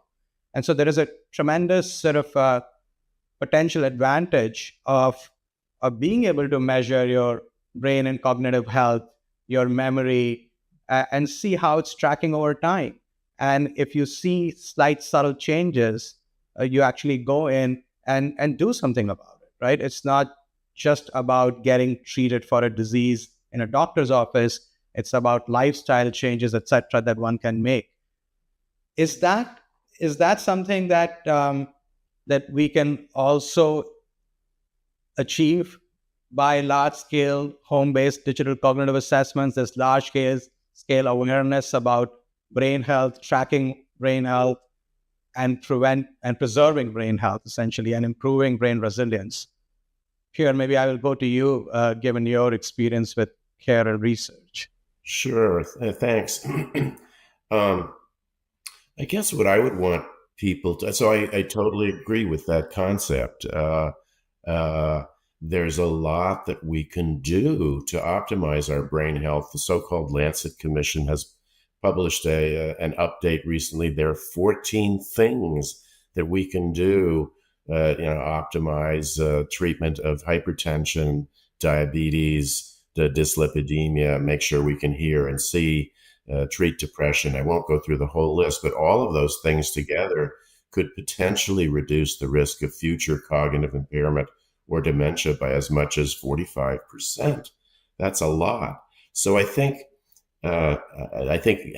this would help people become aware of that. You talked about the concept of agency. I think that's really important. And there's another subtle aspect to this. Let's normalize the discussion about brain health, right? Let's just talk about it all the time. You come in for your wellness visit over age 65. How's your memory and thinking doing? Let's peek under the hood. So I think there's a lot to know. There's a lot to do. There's reason for optimism. And I guess the last point I would make is that people should be aware that medication interventions are being tested for people who do not have symptoms of Alzheimer's yet, but are at a significantly elevated risk on the basis of biomarker testing. So there are lifestyle variables, but there also maybe even in the future medication interventions. So there's a lot to get caught up on. No, I certainly agree with that. And I think that there is now, people should know that many studies are being done where specific risk reduction interventions are being tried, just like medicines, and showing an effect size in prevention and maintenance of brain health. So I would definitely encourage people as a whole to track and monitor their brain health, just like they track and monitor their heart health, and take concrete steps to maintain good health. Erica or Louisa, is there anything you want to add to this particular thread? Yes, and just bringing it back to digital assessments, I think digital assessments can really help us do that. We're working on validating tools that can be used in the doctor's office, but also at home. And if patients can go on their phone or go on a computer, receive a link from a trusted source like their physician or a research team that they're working with, and complete assessments at home that way, we can give them the power to have a lot more self awareness on their own. And especially with remote tests, we can have people do those at different times of the day, which is really great because then people start to have some insight into, oh, maybe, my memory seems a little bit sharper in the morning, or, if you didn't sleep well, maybe you start to notice that change and understand some of those risk factors in a way that's personal and a lot more motivating, I think. No, that's right. And I think that, this agency of being able to track and monitor your brain health and do something about it is fantastic.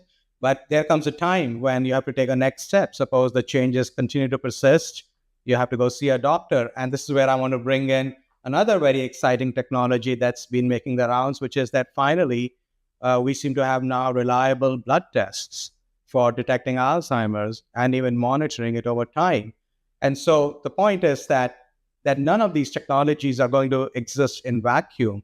You do home-based brain assessments, digital cognitive assessments, you track and monitor over time, you look for changes, you do something about it to reduce risk. But if something continues to deteriorate, you start engaging with the clinical healthcare system. One of the things that might happen is, a doctor might see you, they might order blood tests, which are now getting validated, and that might put you down the clinical care pathway.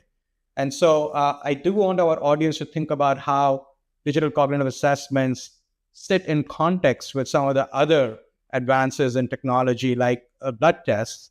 And I was wondering, Pierre, if that's something that you have thought about as you look at care pathways and research advancements. Sure. Thank you. Just backing up a second. So if somebody comes to me or one of us at our institute with concern about their brain health, the first thing we're going to do is a careful clinical history, right? Who is this person? What's their educational attainment? How do they work, love, and play? What are their medical problems, their medications? Is there substance use, sleep disturbance, neurological findings?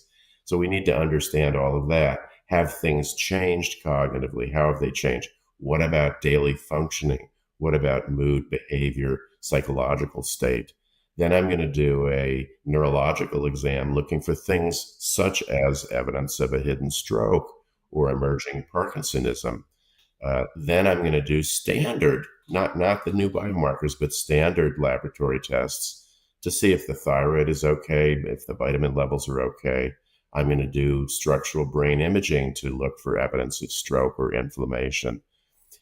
If indeed all of that is non-contributory, and we're going to start having a discussion whether or not there's evidence of Alzheimer's changes in the brain, we'll talk about the pros and cons of a blood test or other tests, because you can do a PET scan, positron emission tomography scan of the brain, or a spinal fluid test. So there are multiple options. We'll talk about the pros and cons and the implications of the testing. And lastly, I will warn people in advance that there's a chance, of course, of a positive result, a negative result, or an indeterminate result, in which case we'll need to proceed with further, more refined testing if we want a better and more accurate answer. Thank you, Pierre, for saying that. I think what you're reminding all of us and the audience is that the physicians will do a very careful evaluation based on a stepwise process, and they will rule out certain things first before they jump on, the latest and greatest tests, whether they be blood tests or whatever. Which is exactly, I think, what needs to happen. I should add that, one of the questions is that are the tests that we are doing at home over the phone or using other technologies, are they reliable? Do the physicians sort of agree with them? And I think, the takeaway that I'm getting from what Pierre you said is that you do your testing at home.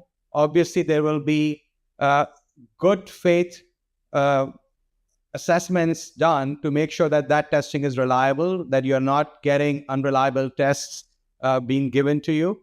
But based on that, once you go see a doctor will do their own testing, which is valid in clinical settings. They'll make their own assessments and you'll be in good hands. So I think it's going to be a partnership of home-based digital cognitive assessments and clinic-based, more traditional assessments to make sure that everything is done in the right order in a clinically reliable way. I think that's important for our audience to understand. And talking about how the data flows and how people take tests at home potentially and how the physicians interact with it, another big word after agency comes up, and that's trust. How do people really engage with cognitive assessments? As you know, brain health, cognition, memory, these are very personal concepts. People often identify with these concepts much more closely than they identify with their liver enzyme levels, for example. And so how can we increase the trust level of people that the data that's being generated as they take these tests are going to be put to best use? And Erica, I'll just turn to you about what is it that you're doing in your initiative to engender trust in the larger community? Yeah, absolutely. That's a great question. We found that it's extremely important to our users that their information be kept confidential because we are reaching some of those folks that are at the earliest stage. They, whether it be because of family history or just general brain fog, they might still be in their career and they're worried about their employer discovering. So for us, we ensure that the data is confidential. We're not collecting any user information and it doesn't get tied back to them. And that's meant to empower folks that to not only take the assessment, that they'll be safe in sharing that score. And if they want to bring that score, we want them to feel empowered to bring it to their clinician, ultimately to seek a formal diagnosis if necessary, or ask the next steps in brain health. So building trust, I think, is at the foundation of that. Louisa, from your perspective, how do you think we could really translate these exciting new technologies to the broader community while engaging them and building appropriate trust? Yeah, I think a key game changer with digital assessment is the ability to move away from single time point testing. So, as mentioned, Pierre said we can have, assessments in the clinic, assessments at home, and the more time points we get to see how someone's doing, the more reliable the data will be. So we see that if we are looking at home, somebody might be more comfortable than they would be in a doctor's office. So they might perform differently on a test. And giving both the provider and the patient more flexibility to do testing in those different environments will help the accuracy and reliability of tools. I think patients are ready for digital assessment and using technology for healthcare purposes. We saw during the pandemic that was really a game changer for older adults. And in the research that I've done, patients say that they're comfortable with digital assessments and e-health tools when they come from somebody like their provider, right? They trust their physicians and they trust their recommendations. And so that's, I think, a really important part of it is tying assessment back to, healthcare, tying it to EMR and HIPAA compliant platforms that we know are going to maintain confidentiality and privacy. I think you made a very important point that even though people might do assessments or get passively assessed at home, and the physicians might do their own tests in the clinic, it's very important that physicians recommend and support home-based cognitive testing, because ultimately the patients and other people at risk are looking to their physicians in some way their encouragement and a green light from the physicians to really trust these technologies, because the doctor is who everybody trusts the most. I think that's a very important point. And I also feel that, we talk about agency over your brain health. People also need to feel an agency over their data, that the data might go and get integrated with the EHR, or the data might be shared with in an anonymized way to train an AI algorithm. But people have to realize that they own the data and they decide who they share their data with. I think that agency is very important. And I think, Louisa, you're also right that people are in fact ready to participate in this kind of technology-enabled environment, and as long as they are getting benefits, right? As long as we can clearly communicate what benefit that they are getting. And it's not just about benefit to themselves. They are also interested in enabling science. I think large-scale assessments of cognition and cognitive health done reliably at home can also spark a citizen science movement, where people, as long as they're convinced that the data are secure and anonymized, they might actually participate in research studies and donate their data to research so that a larger group of people might benefit. And so there is an altruistic motive that we could also tap into. And I think people are probably more ready for it than others might give them credit for. So I think we have been having a very nice conversation. And Pierre, you did talk about what would a doctor do on their end if a patient came in a while ago. I just want to make it a little bit more real for all the people listening out there. So yes, you're bought in to the digital cognitive assessments. You're doing your assessments over time. You are tracking your brain health, either by doing active tasks every 6 months, every year, or maybe you even have some passive assessments going on, and you're able to visualize your data. You're able to interact with your data. The question I have for the panelists is that how do you see people taking action on this data? When do they take what kind of action? When do they go and reach out to their physician? When do they talk to somebody else? What is it that people would actually do?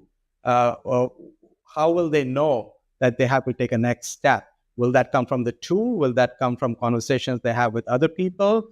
Will there be built-in algorithms to help them do that, cutoff values, etc.? I think there are many practical questions that people might have. And Louisa, maybe I'll start with you and get your thoughts on this.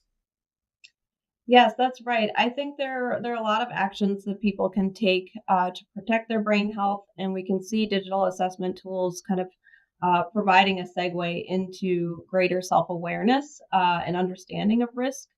And I think that if somebody is aware of a family history of Alzheimer's, for example, or they have a discussion with their doctor and recognize that they have some risk factors for the disease, a digital assessment platform could allow them to actually check in on their brain health periodically as they make certain lifestyle adjustments to reduce their risk. Or if somebody is starting to have symptoms and they're starting an intervention, such as a diet or exercise intervention, or they're starting some new medications, digital assessment tools could also help kind of understand if those things are making a difference over time. We're not quite there yet, especially with the remote assessments, but the research is really, really exciting and promising. We've seen some very big clinical trials coming out with results where they've really successfully monitored cognition over time using these digital platforms. And the reason why I think this is important for patients and also providers to consider is that from a neuropsychological perspective, in my research, we really do see that cognition is dynamic, right? It changes over the lifespan, it changes day to day. And by using a single paper pencil measure, as we have done for decades, to get a really crude assessment of someone's cognition, digital platforms can change how we do that measurement in a much more dynamic way. So when somebody has a question about their memory and thinking, is this normal aging or is this a problem? I think the digital tools and using those repeated assessments will allow us to see with a lot more accuracy if subtle changes that are happening are normal or not. Yeah, Liz, I think that's a great point, and I think for the people listening out there, I think what's very important is to do repeat assessments over time, and so that what you're interpreting is not just a snapshot of where things are, which can be very different for different people, but what you're trying to really get at is change over time. And if this change is, cannot be explained by normal aging, then that's the time to take action. And this concept will evolve over time. More research will be done, and more information will be given to individuals so that they can interpret their results better. But if they need help, they can always talk to a healthcare professional for further advice. The other important point, Louisa, that you made was that your change in cognition over time has to be interpreted in context of your overall risk factors that may exist, the different family history you may have, the comorbidities that you may have, etc. And I think that the idea of remote assessments is not just to measure cognition, but to also understand your individual risk profile, and all that information can be put together to create more personalized cutoffs for individuals, and also to create more personalized risk reduction and intervention programs. And also the physician will use all that information to better assess you clinically. Pierre, your views further on this, right? How do you think, what's your advice to individuals out there on how to use the data that's being generated? Well, I don't have a lot to add to what Louisa said, but maybe I'll just give it a case study, right? A true story. A neighbor of mine, we walk our dogs together. He's 82, worked in the defense industry, bright guy, veteran, said he was worried about his memory and what should he do? He hadn't done digital cognitive assessments, but he did brain games and teasers in the newspaper. So I explained what he could do in interactions with his doctor, who he was able to see within a week.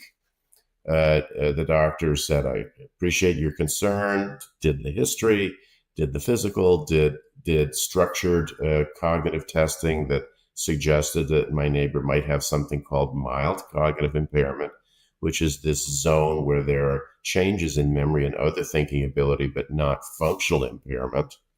He did the routine labs and brain imaging. They were more or less unremarkable. And the question came up, jeepers, could this be the beginning of Alzheimer's? A biomarker test was done. In this case, it wasn't the blood test because that wasn't available then, but it was a PET scan. He didn't have the marker of Alzheimer's, which is this elevated protein called amyloid. Wow, what a relief. So that meant that they could focus on probably what the issues are with my dear friend. He's overweight. God help him, he probably drinks a little too much. He's hard of hearing, and he needs a sleep lab evaluation because he may have sleep apnea. All of these things are tractable. And I think that's what I want people to hear above all. There are things you can do, kind of at every step of the way. I think that's a great story, because what happened with your friend was that in fact it was not the worst case scenario. They did not have Alzheimer's, and what you listed was a set of very modifiable factors that, if taken care of, would improve their cognitive trajectory immensely. So I think that's another reason to stay engaged with your brain health and your risk factors, and so that you can at least address the reversible causes of cognitive deficits and decline. So this is a great conversation. I do want to bring one very important set of stakeholders into this conversation, which is the caregivers. As we all know that brain health is a life course issue, and we need to take care of it when you're younger, when you're at risk, and if one becomes a patient, then of course you need treatment and care. And oftentimes this care is provided by familial caregivers or professional caregivers, but these caregivers themselves are under tremendous stress and strain. And also, oftentimes, if they are a familial caregiver, they are themselves genetically at risk, because their parent or grandparent have this disease. So they are, I think, an important constituency to engage when we talk about measurement and tracking cognition, and they can also be great advocates, very energetic advocates in the community, talking about the importance of engaging with your brain health. And so let's turn our attention to caregivers. And Erica, from a brain guide perspective, is there anything you want to say about the ability to, and the targeting of caregivers as a special constituency? Absolutely. Yeah. So we have a questionnaire for both people that are experiencing cognitive decline, as well as caregivers, to proactively take a questionnaire for a loved one. With that, those folks that are taking it for themselves, 25% of our users are actually under 45. And what we suspect is that caregivers are not only just worried about the person that they are providing care for, but a lot of the time it also impacts them and their fear that they might experience something similar down the line. So it's really important to support the caregiver, create resources for them, as well as not only resources to care for the patient, but resources on how they can be proactive in their brain health from a prevention standpoint. Also, a lot of caregivers experience struggles with their own mental health. So it's important to help them build community and get them resources, as well as they are supporting the patient. Talking about resources for caregivers, I should add that it's not just about measurement and assessment. With the advent of generative AI and large language models, it's also possible to really provide them with real-time help, answer their questions, drawing on the corpus of knowledge that's out there, and giving them questions that are not just factually and medically correct, but that also have a high EQ component, as in they're emotionally aware answers, given in the right way to the person, given their current circumstances. So there are many ways in which technology can enable caregivers and people who are taking care of persons living with dementia. Louisa, our peer, anything you want to add from a caregiver perspective? I agree that, caregivers are front and center when it comes to quality of life and treatment for older adults. And we need to, engage them earlier as well. And the more that patients and their families can see what's coming, the more they have time to prepare, both, in terms of practical things like, financial considerations, housing considerations, but also just emotionally. And the adjustment to, living with someone with a disease is pretty significant. And I think having digital platforms for measures that check in with caregivers can help with that as well. Not just providing education through online resources, but also measuring how caregivers are doing, and the provider can then take that into account, which I think is helpful for both the patient and the caregiver. I should also add that another way caregivers are very crucial is that oftentimes they are the most reliable source of how are things going on with the patient in terms of their changes in their cognitions, so-called informant, interviews and questionnaires, and that also can be digitized where caregivers can in real time record some of the impacts of the interventions and some of the changes that their loved one is experiencing. Pierre, any further thoughts on this? Well, you hit the nail on the head, Vaibhav. I think that's critical. How is the person doing? Are there changes in memory or other thinking ability, function, mood, behavior, and so forth?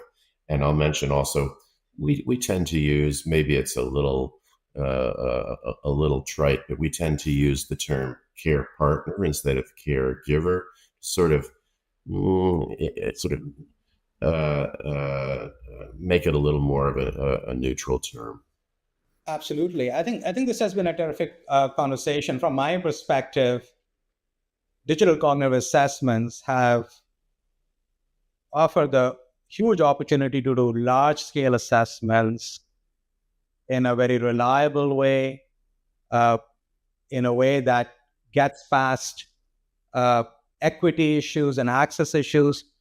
But I should add that we have to be careful about coming up with solutions that do not exacerbate the digital divide, that we are not creating digital solutions that only people with a certain expensive type of a smartphone, or only people who have access to very high bandwidth, internet bandwidth, or things that require special devices. I think we have to make sure that we come up with solutions that are equally accessible by all, because if we don't do that, then the people who need it the most, the ones with the highest risk factors, are the ones who will get left out. So I think that as long as we pay attention to the digital divide, we have an opportunity to create large-scale tools that really expand access, that enable prevention, give people agency over their brain health, that direct people to interventions, clinical interventions at the right time. When you're collecting this large-scale data on how people's cognitions are doing, you also have an opportunity to do more comparative effectiveness studies to really generate more evidence on what interventions are working, which interventions are not working. That over time helps everybody pay for the right interventions and generate much more evidence around what works and what does not work. And so this large-scale assessment, we talked about participating in research. If people go and donate their data to research, participate in registries, I think the interventions will get better too. We are basically enable a learning system which ultimately will improve outcomes over time. I guess I'm telling you some of the things that I'm excited about just based on listening to the panelists about what could happen if indeed we do large-scale digital cognitive assessments in home settings and use it for both prevention and directing intervention, etc. And not to have stolen all your thunder, I do want to go back to you, the panelists, and give you a chance to sort of reflect on the conversation so far, and maybe point one or two things. They may not be the most important thing in general, but from your point of view, what is it that you're most excited about? Which of these aspects are you most excited about over the next 5 years? And Erica, why don't I just start with you there? Absolutely. I think Louisa and Pierre touched on this a little bit, but with repeat assessments, something we're looking into at mybrainguide.org is using AI to not only improve sort of finding resources so that they're easier available for different communities, but also tailoring results for folks and just doing that tracking over time to sort of show those early flags of where there might be variance in an assessment. So that's something that we're looking for in the future. And I think AI is a tool that can benefit a lot of different health resources in general, not just from a data's perspective, but in helping guide users, and whether it's an automated ping or a tracking medications, it could be a huge advancement, I think, especially with folks that are experiencing cognitive decline. Thank you, Erica. So what I heard was that you really think that early detection and directing people into the right intervention pathway is a great promise that you see over the next 5 years. Louisa, if you had to pick out one or two things that excite you the most about the promise of digital cognitive assessments, what would that be? So what I'm really most excited about with digital technology is the implications for health equity. So our older adult population is increasingly diverse, both in terms of education level, language background, race, and ethnicity. And our older adults are, all coming from a different place then in terms of their cognition, their life experience. And digital platforms, which allow us to do repeated assessment, really enable us to have people compare themselves to themselves, looking at how they did today versus a year or two ago. And that's a much more reliable and accurate way to understand whether or not there's been meaningful or impactful change for a patient. And so through research, we're looking at, how can we harness this to really understand with a much more precision health approach, individual change over time, and helping patients and providers understand if their cognition is changing as part of, healthy aging or other health related issues, or whether or not there may be something neurodegenerative. That's a huge question that we're working on answering. And so in just closing remarks for patients, I'd really advocate that people seek out getting a cognitive baseline. So this means looking at whether or not they have, average, below average, above average level of cognitive ability in terms of memory, thinking speed, language, visual spatial abilities. All of these are parts of what we think of as our brain cognition. And if somebody can get a baseline and see how they're doing, just a snapshot of themselves, then again, that will enable them to make a comparison to themselves in the future. So engaging a broad population, establishing a baseline, tracking change over time, and making that actionable is, I think, what you are focusing on, which I think is terrific. Pierre, from your perspective, what are one or two things that you really want to bring out as the most exciting downstream outcomes of the digital revolution that we are talking about? Yeah, well, it's hard to do better than what we've just heard, but a couple of thoughts come to mind, maybe more than one, forgive me. First of all, normalizing the conversation about brain health, I think, is key. Access. There are a lot of people who would do more if they knew how to get more information about their brain and how it's doing. And I think this technology will improve access to medical care for those people who have concerns. I think this will drive better deployment of standard therapies for diseases like Alzheimer's, but as well as other medical conditions that mimic Alzheimer's, but that aren't. And then I think it will drive interest in research, and finally drive interest in interventions, whether they're a lifestyle or in the future, possibly if FDA approved interventions to delay or even prevent the onset of Alzheimer's. So there's a lot developing in our field. And I think this is a facilitator for all of those things. I think you made one very important point that maybe we didn't stress enough during the entire conversation, that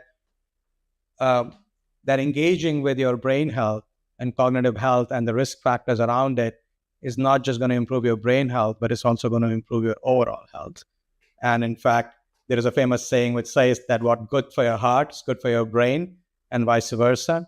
And so I think that this ability to track your brain health and cognition long-term over time in a reliable way, take action when a change is detected, maybe aided by AI algorithms, and speaking with the right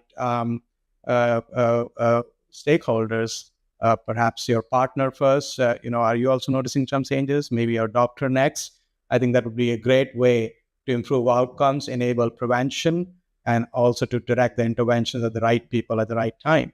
I think this has been a terrific conversation.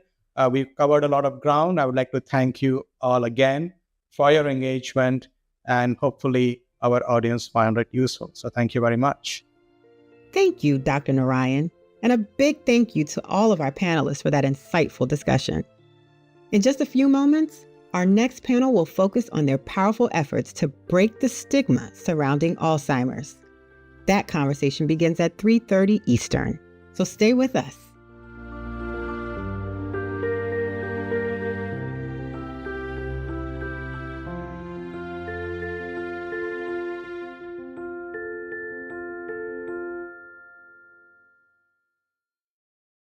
Are you worried about your memory and brain health?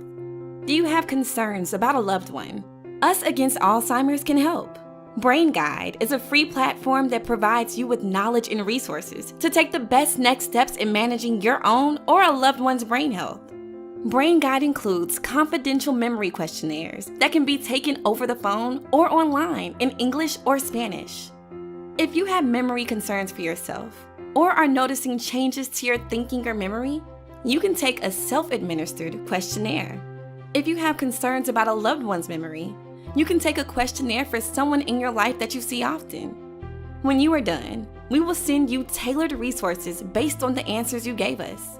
And you have the option to print a summary for your doctor. Brain Guide is not intended to diagnose or make treatment recommendations regarding Alzheimer's or any other disease. First steps can be tough, but just one small step now can help you take every step that follows with confidence. Visit mybrainguide.org or call 855-BRAIN-411 to learn more.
Alzheimer's is not a normal part of aging. There are actually things we can do to reduce the risk, starting with understanding the risk factors, like poor nutrition, lack of sleep and exercise, and loneliness. Health and wellness professionals play an important role in helping people understand this. More than 6 million Americans live with Alzheimer's, and is projected to double by 2050, with women, African Americans, and Latino people being hit the hardest. But we don't have to accept that as fate. Through the Brain Health Academy, Us Against Alzheimer's is connecting the dots between physical and brain health and empowering people to take action. 6 online courses available live or recorded, along with continuing education credits, learn from experts in the field with information backed by science. Here are practical ways you can implement the strategies learned. and gain insight from both patients and caregivers. Health and wellness professionals are among America's most trusted voices. Let's help prevent Alzheimer's together.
Welcome back to the Alzheimer's National Summit.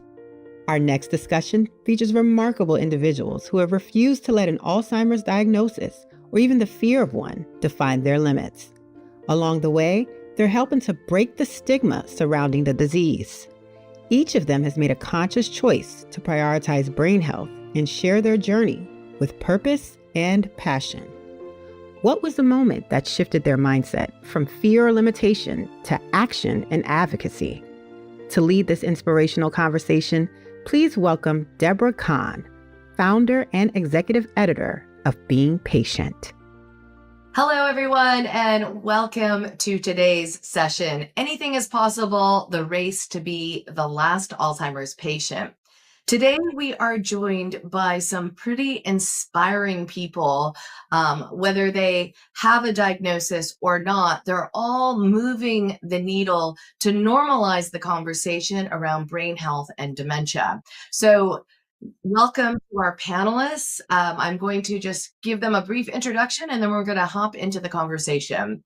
Joining me is Dan Jaworski. He's an Alzheimer's advocate and an Ironman competitor, an athlete extraordinaire. His diagnosis meant he just got even more ambitious in athletics. So he's an incredibly inspiring person to get to know.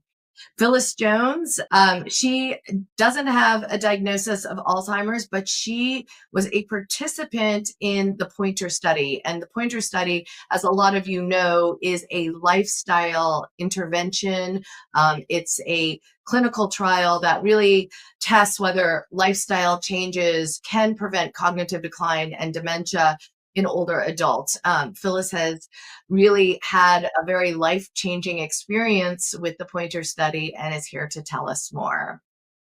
And next we have Greg Nelson. Greg has a diagnosis of Alzheimer's, and mindset for him is key. His philosophy of living with Alzheimer's is really inspiring. We interviewed him at Being Patient, and his story resonated so much. I think one video has almost 35,000 views on it in the first few days it was up. So there's something about Greg, I should say. And then last, but of course not least, is Janine and Sean Letford. They've written books, multiple books together on brain health. One of them is entitled I Am Creative, Preventing Dementia and Building Brain Capital. So please join me in welcoming our guests and to this really great conversation. So it's always wonderful to see someone, Sean, as young as you are, talking about brain health. So first, tell me, what do you know about your brain? I know that my brain helps me do everything. If you don't have a good brain, then you won't be living. And Sean, tell me how old you are. 7. You're 7 years old and you've written books with your mama, which is amazing. So why did you and your mom feel like it was so important to bring attention around brain health? Because if your brain doesn't work, you won't work. That's so true. Did you have any family members who were impacted, like with a diagnosis of dementia? Did you have experience with that? My grandmother hadn't had it, but he didn't meet her. So, but we've done events where we've met people who are currently living with it. So we've helped in that way. Right. Janine, I love this so much because what you're proving is it's never too young to speak about brain health. And I always say to my kids, my kids are a lot older than Sean, but I always am talking about the brain. They're so sick of me because I'm just like, oh, this is, and I think to have that conversation at a very young age and to have a kid like Sean talking about it could have enormous impact. So tell me a little bit about why you picked brain health to really zero in on. Well, we started talking about creativity first. That was what my research is in. I'm an educator by trade, but as you said, the more we can talk about brain health earlier in the lifespan and making sure kids get their brain working to the optimization levels that the possibility that they can work at, the better. And also, we talked about cognitive reserve and about just something we call the 7 pillars of building brain capital, which brain capital, for those who may not know, is brain health and brain skills. So we talk about them together because they affect one another. Okay, Sean, so if you were going to give me some recommendations about how I could take better care of my brain, what would you tell me? To eat healthy foods like salad, salmon, berries, and nuts, and get good sleep, and exercise, and do arts. You are amazing. Thank you so much. And you're so smart. For 7 years old, you know a lot. So I think you probably have a big brain and a lot of cognitive reserve in there already at age 7. Thank you so much, Sean, for those. And to see brain health really at play, Phyllis, I want to come to you next. You had an experience participating in this lifestyle intervention study. So tell us a little bit about why you joined the Pointer study and really how it's changed your life. Yeah, I joined the Pointer study. My mom had vascular dementia. I watched her for 8.5 years go through that. And the saddest part about it was I saw her take care of her mother with the same disease. So just watching that happen back to back, it's a very scary thing. So right away, of course, I started, that had my eye on anything that can help me, that can teach me what Sean was just trying to teach us. That's what I was looking for, was something that can get me going with that. And then I came across the US Pointer study. The thing about it is, once I got into the study, I was in pretty bad shape to start with. I had just gone through some difficult things, stressful situation on my job that left me in clinical depression, and and then all the other stuff that had been happening. So it was, for me, being in that study, the first 4 months of it, I saw the change right away. I saw me change. I'm not the same person that I was before I got in the study, that's for sure.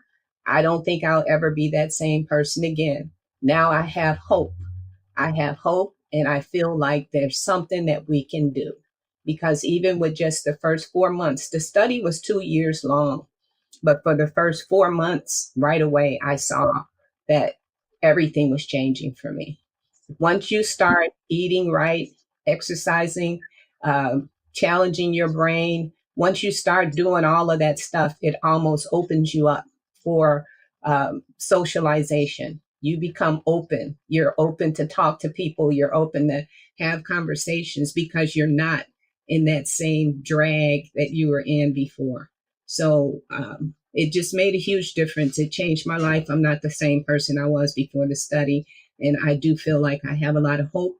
And right now, my goal is to try to share with as many people as I can that there is something that we can do, to move the needle. I think the hardest thing, and thank you for sharing that. It's really quite motivating, I'm sure, to a lot of people to hear someone who changed their life. And I think what's particularly difficult about the brain is, although they say it acts like a muscle, the more you do that's healthy for it, the stronger it really is. But we don't see it, right? So like when we lift weights, we see our muscles get bigger and we're more toned. We don't see that. So it's harder to articulate that. So can you tell me a little bit about when you say it really changed you? What were you seeing? I mean, you talked a little bit about depression and then socialization, but what types of changes were you seeing? It's just a totally different person. The energy is there.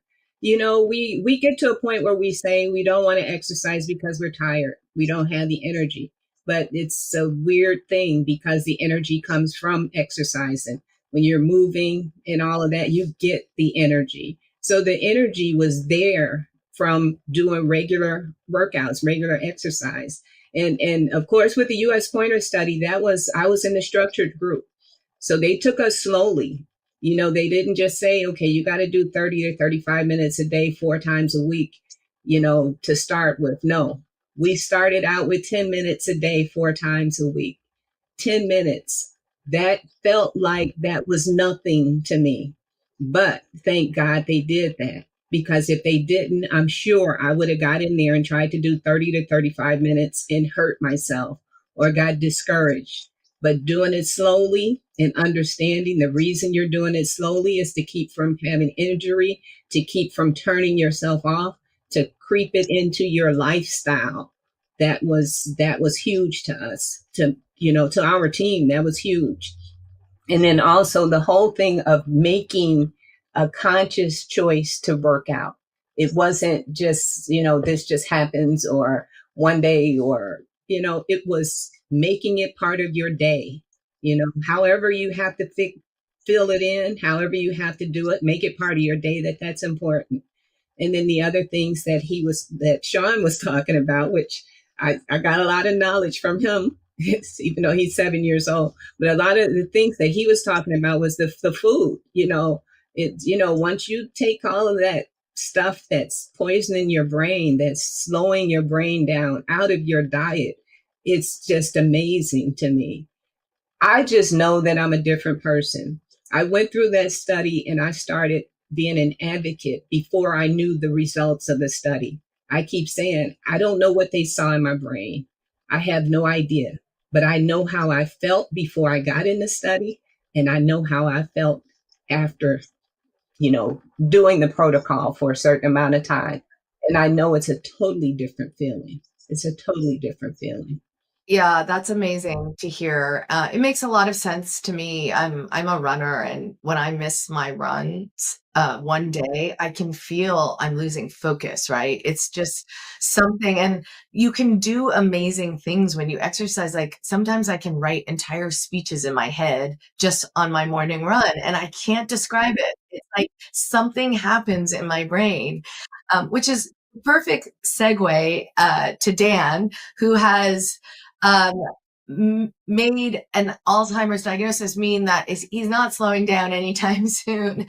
I mean, like running is one thing, Ironman is like on a whole new level. So Dan, tell me a little bit about how you made these goals and what getting a diagnosis meant to kind of future ambitions.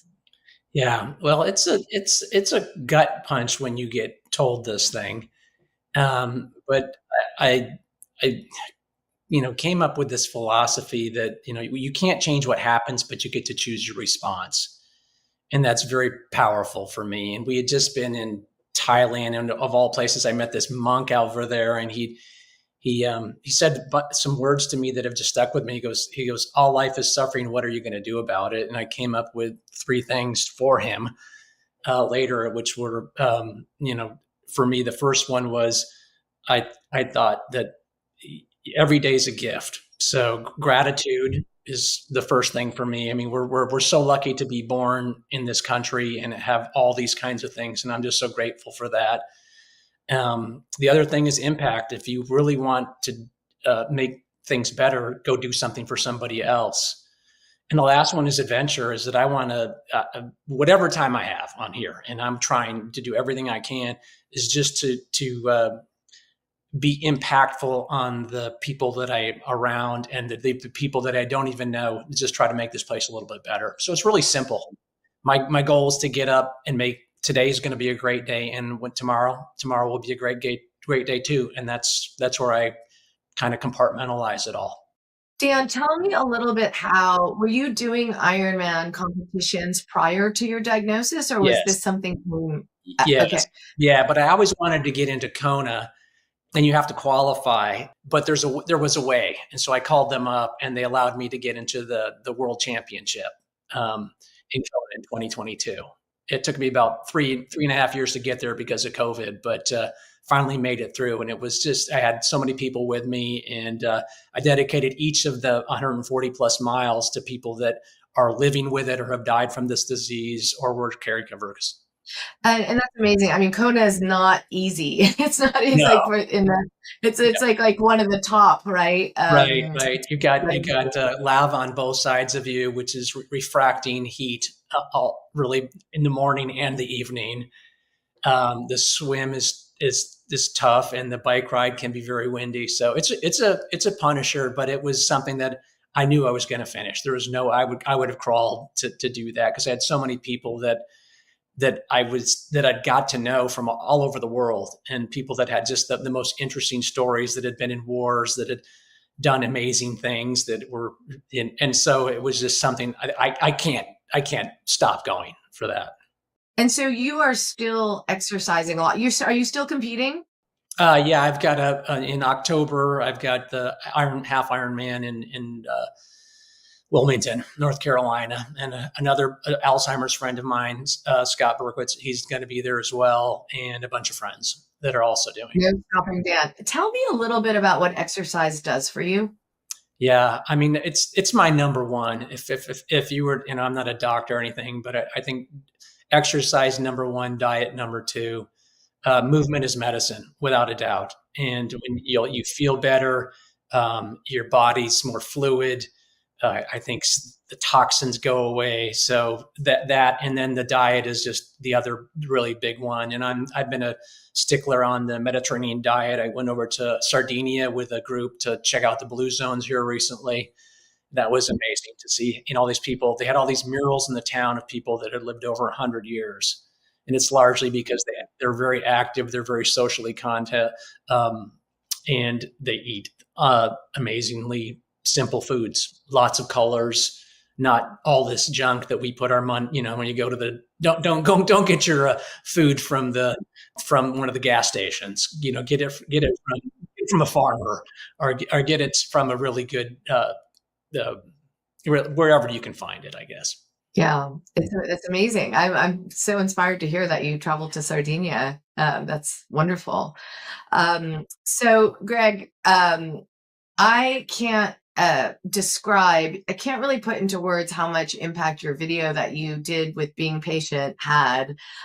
There's something about you where you hear you talking about your experience, and your outlook is just incredible. But let's first back up and tell us a little bit about, who you are, what you did, and how did you get a diagnosis? Yeah, it's so nice to be in a group like this and be able to talk and share with each other. Um, yeah, it was about a year ago when my wife and I sat down, and she said, "Greg, I'm hearing things that probably shouldn't be there.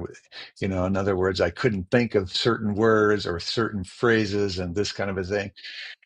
And so that started our experience of moving to UC Davis has a great program. And so I started there and went through the whole exam, 3-hour exam. I went through that thing and said, man, I'm going to fail this whole thing. This is so big and so tough. But at the end, they said, or the neuropsychologist said, uh, as far as we can go, let me tell you what you have, and that is MCI, mild cognitive, and that whole thing. And so they said, you know what, you're doing okay. And but I said, would you be willing to have a neurologist to help me go through this process afterwards? He said, oh yeah. And then my primary doctor, I asked him, would you give me a referral to the neurologist and all this? So we went the whole thing, and that was like in September of last year. So it took up until January to finally get in with him. He was so busy. So I went to his session, and he said, well, what we need to do is, I'd already done an MRI, and he said, the MRIs are okay, but we need a PET scan. because that's what really shows the insides of the brain and all that. So that lasted another month before I got to take the scan. And when they came back, the results, he said to me, "Greg, you have Alzheimer's." I said, "Seriously?" He goes, "Yeah, I'm sorry." And he said, "I actually think that probably 10 years ago you probably had it." Well, in my family, my dad died from dementia and his mother died from some kind of a dementia. So I'm thinking to myself, the worst word that I ever hear is Alzheimer's. And so then I stand there and he gives me the results. "Sorry, Greg." And man, it was like a hit in the head. I guess it was actually, when you think about it. And that took me into a real down time. Um, about a month later, I was grieving the whole time, saying, "Oh man, this is exactly the thing I did not want." But at some point, you have to not expect, but you have to embrace the reality. And so I started doing that in March, and that's where I decided, we know from the experts, and I did a lot of speaking and coaching to leaders about self-awareness. And it was so funny because the research showed that these guys who were leaders, and some women in that group, they said, "Are you self-aware?" And everyone goes up and says, "Yes, we are self-aware." So, so that was like 80% of all those leaders. And so, and so there was another research that did that again, and it turns out that of that group, 15% actually were self-aware. So, that's why I decided to do that work. I loved it. I loved it. And then when I got the diagnosis, it just I bursted my whole life. I mean, I knew that because my wording was difficult. I said, "This is not going to work." Not to keep doing with leaders. Yeah. Were you so do you think that, well, you talk about self-awareness and that's like, but when you were working, did you have the same perception that other people, were you starting to worry, or did it completely blindside you? Because often often diagnosis is done with a partner, whether it's a spouse or It's a someone else. great point. Great Yeah. point. Yes, I knew that there were words here and there that I couldn't find in my brain, but it was not deep or bad enough to not do the work that I was doing. So I was still speaking up until that time. But when Shasta sat down with me, I began to realize this is the real deal. Did you So have like a still Alice moment in that film where she's kind of up on the podium speaking and then she just completely blanks out and loses her words? Was it that something well, like that kind of shocked you? well, no, that's a great illustration too. I don't think I went that far, but it did hit me, man, how come at the end, I always evaluate myself and I go, how many words did I leave out, kind of thing. So it wasn't bad, but it was enough for me to realize I need to do something.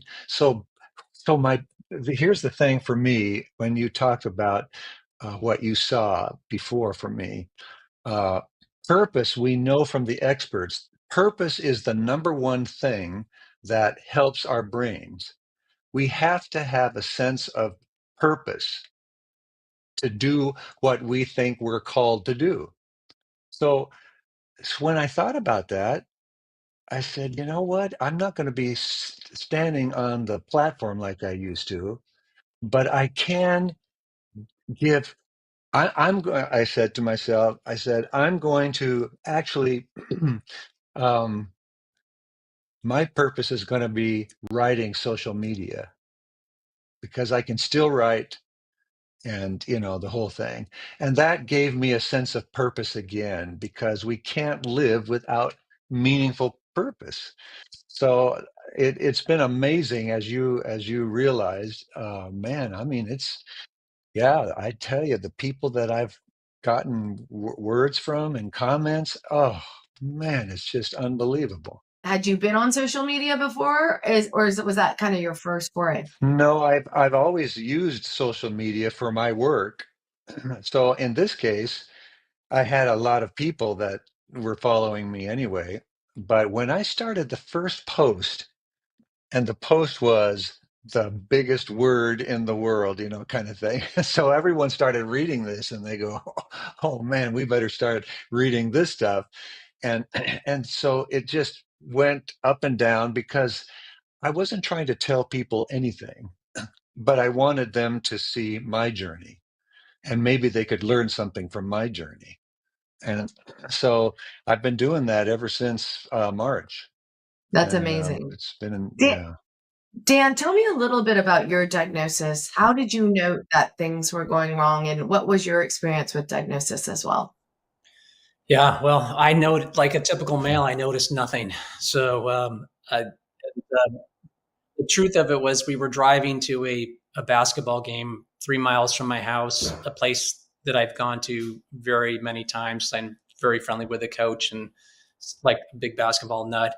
We were driving there, and I stopped the car, and I looked at Julie, and I said, "Where are we going?" She goes, "What are you talking about?" "We're going to Rollins." And I said, "I know that. How do I get there?"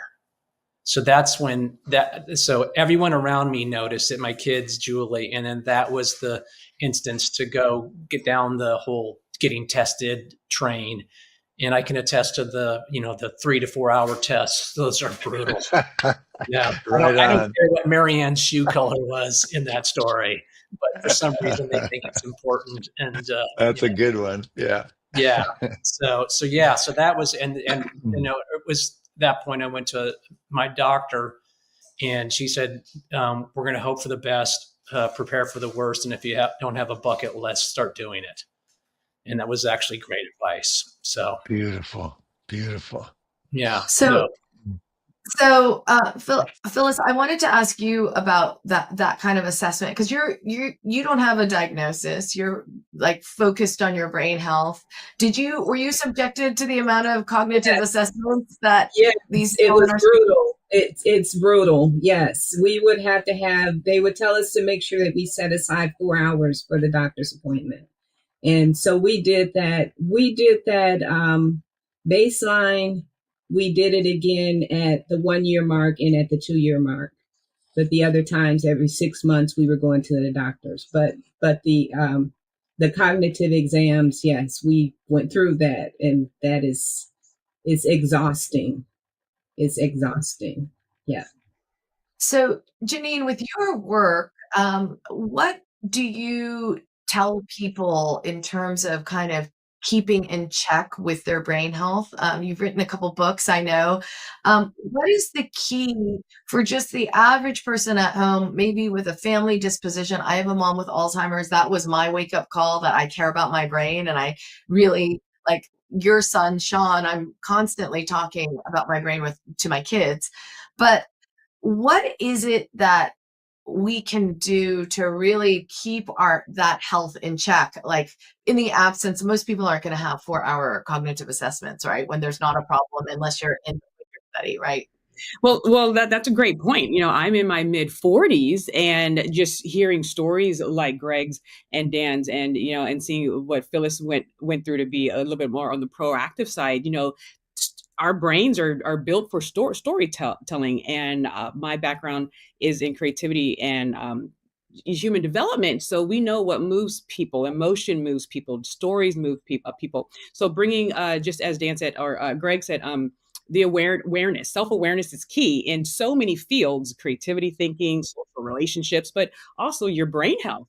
And so I even, went to talk to my primary care doctor about just having a baseline in mid 40s. Where am I at baseline? So it's really getting people excited and aware to be more proactive. That's why we're starting earlier in the lifespan, because just as Phyllis mentioned, she was like, like why didn't I know about this earlier? I'm exercising, or life gets to you. You come home and you're tired. But if we have more of the behavior entrained earlier in life, we can keep it up, especially in transitional periods. So you're talking about graduation, high school to college, college to workforce, workforce and retirement, right? My mom retired about 5 years ago when I left the classroom. So we were both leaving the classroom at the same time, but for two different reasons.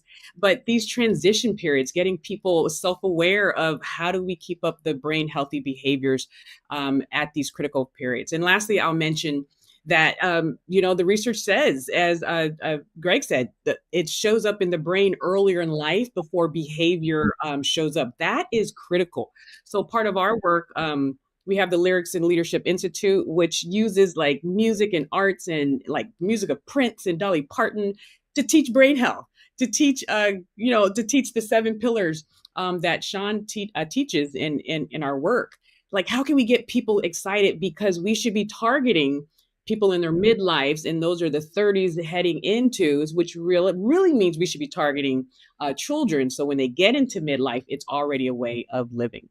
So it's so interesting because one of the things that I was thinking about as we all are talking is the importance of socialization. A while back, I interviewed Dr. Claudia Kawas, who is the author of the 90 plus study. And basically they only study people who are 90 until end of life, right? And so they're taking in all of this data on lifestyle, on, quite a few of them have had amyloid in their brain, but never had symptoms of Alzheimer's. And they're trying to work out where's the consistency there. And she said, honestly, Deborah, there's only one thing we could find that was consistent with people who lived brain healthy lives through their 90s. I said, what was it? And she said, 8 hours of socialization a day. I said, 8 hours of socialization. Who has the time to, she's like, what are you going to do when you're 80 or 90? You're going to talk to other people. And being in this community setting, as Dan's probably noticed in Sardinia, where it's like very much community village life. They're out there every day. Like, early in the morning, there's all these older people going around to the little shops and get their coffee and all that stuff. And I think that's one of the big pillars that's really is one to be mined, because you just sit in there and watch television and that whole gloom and doom thing, or you can go be with people. And I think that fires the neurons and the whole thing. If I can jump in there, that's one of the 7 pillars of building brain capital, social connection. But I also want to add another aspect. It's also diverse social connection. So are you meeting with your normal social group, but are you also meeting new people who have different lived experiences? Because the brain has to do extra work because it's a predictive organ, right? And so if I'm meeting someone who has a completely different lived experience, even me meeting these 3, right? My brain has to do all this work to put their stories in line, to connect their stories maybe with my grandmother's story. And it's working a lot harder as opposed to just hang out with people I know all the time. And I haven't really stretched out beyond my other demographics that can cause my brain to, Right. Excellent.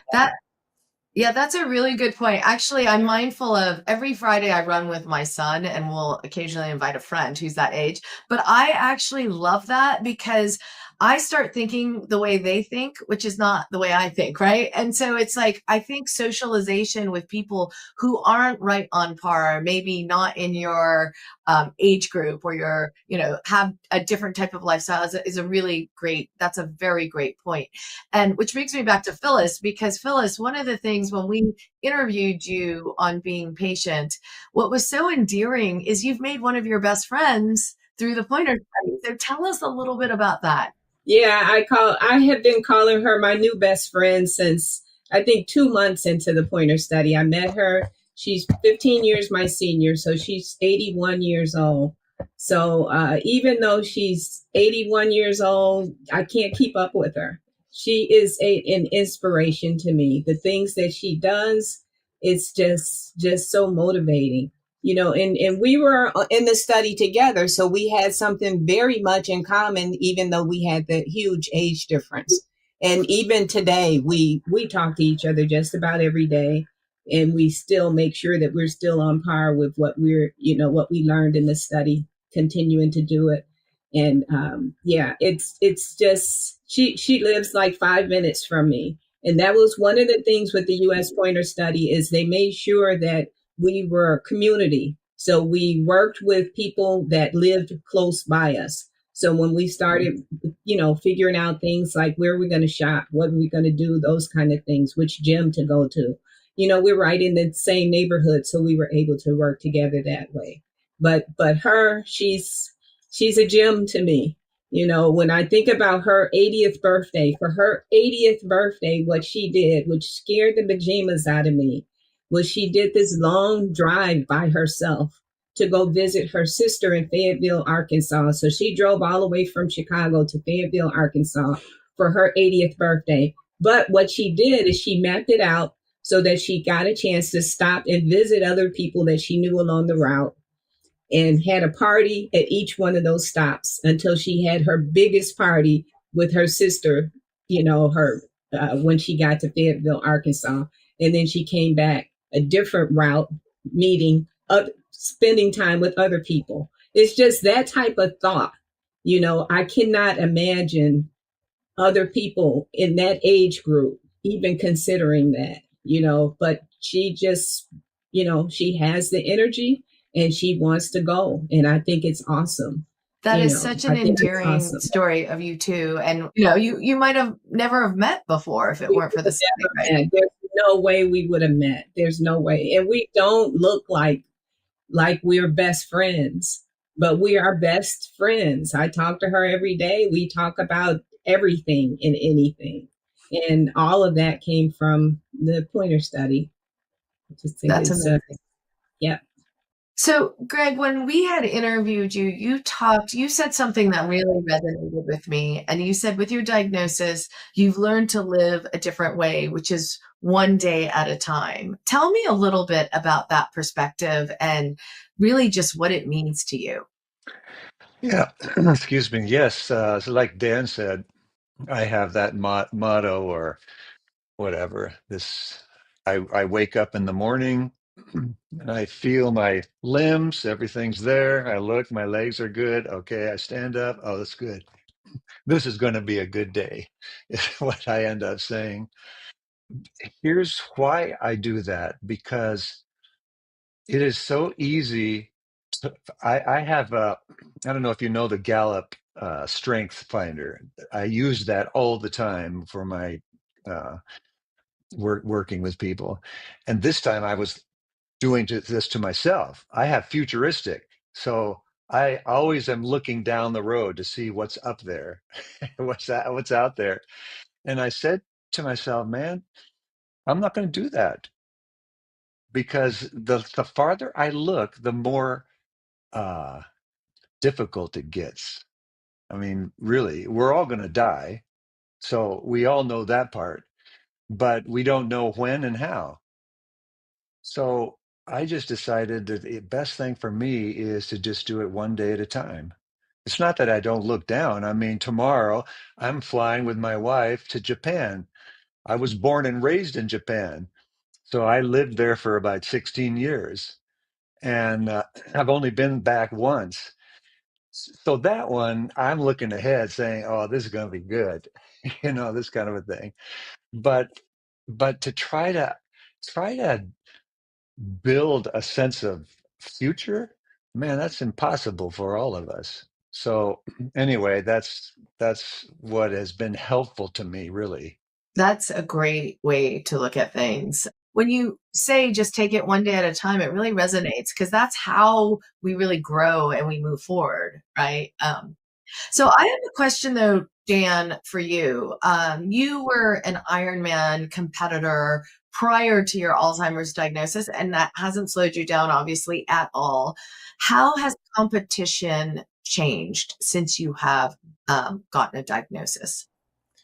Not really that much. I'm getting older, and I've had a couple, had both rotator cuffs surgery in the last year and a half. So that's been the drawbacks of that. But it's great for me. I feel when I'm out running, biking, and swimming that I'm punching the disease in the face, and I don't know if that's just in my mind or where it is, but that's how I feel. And the only thing I wanted to add, just kind of to the other comment, was the day I got my diagnosis, I when I came home, I told Julie, I said, I'm getting a tattoo, and it's going to be Carpe Diem.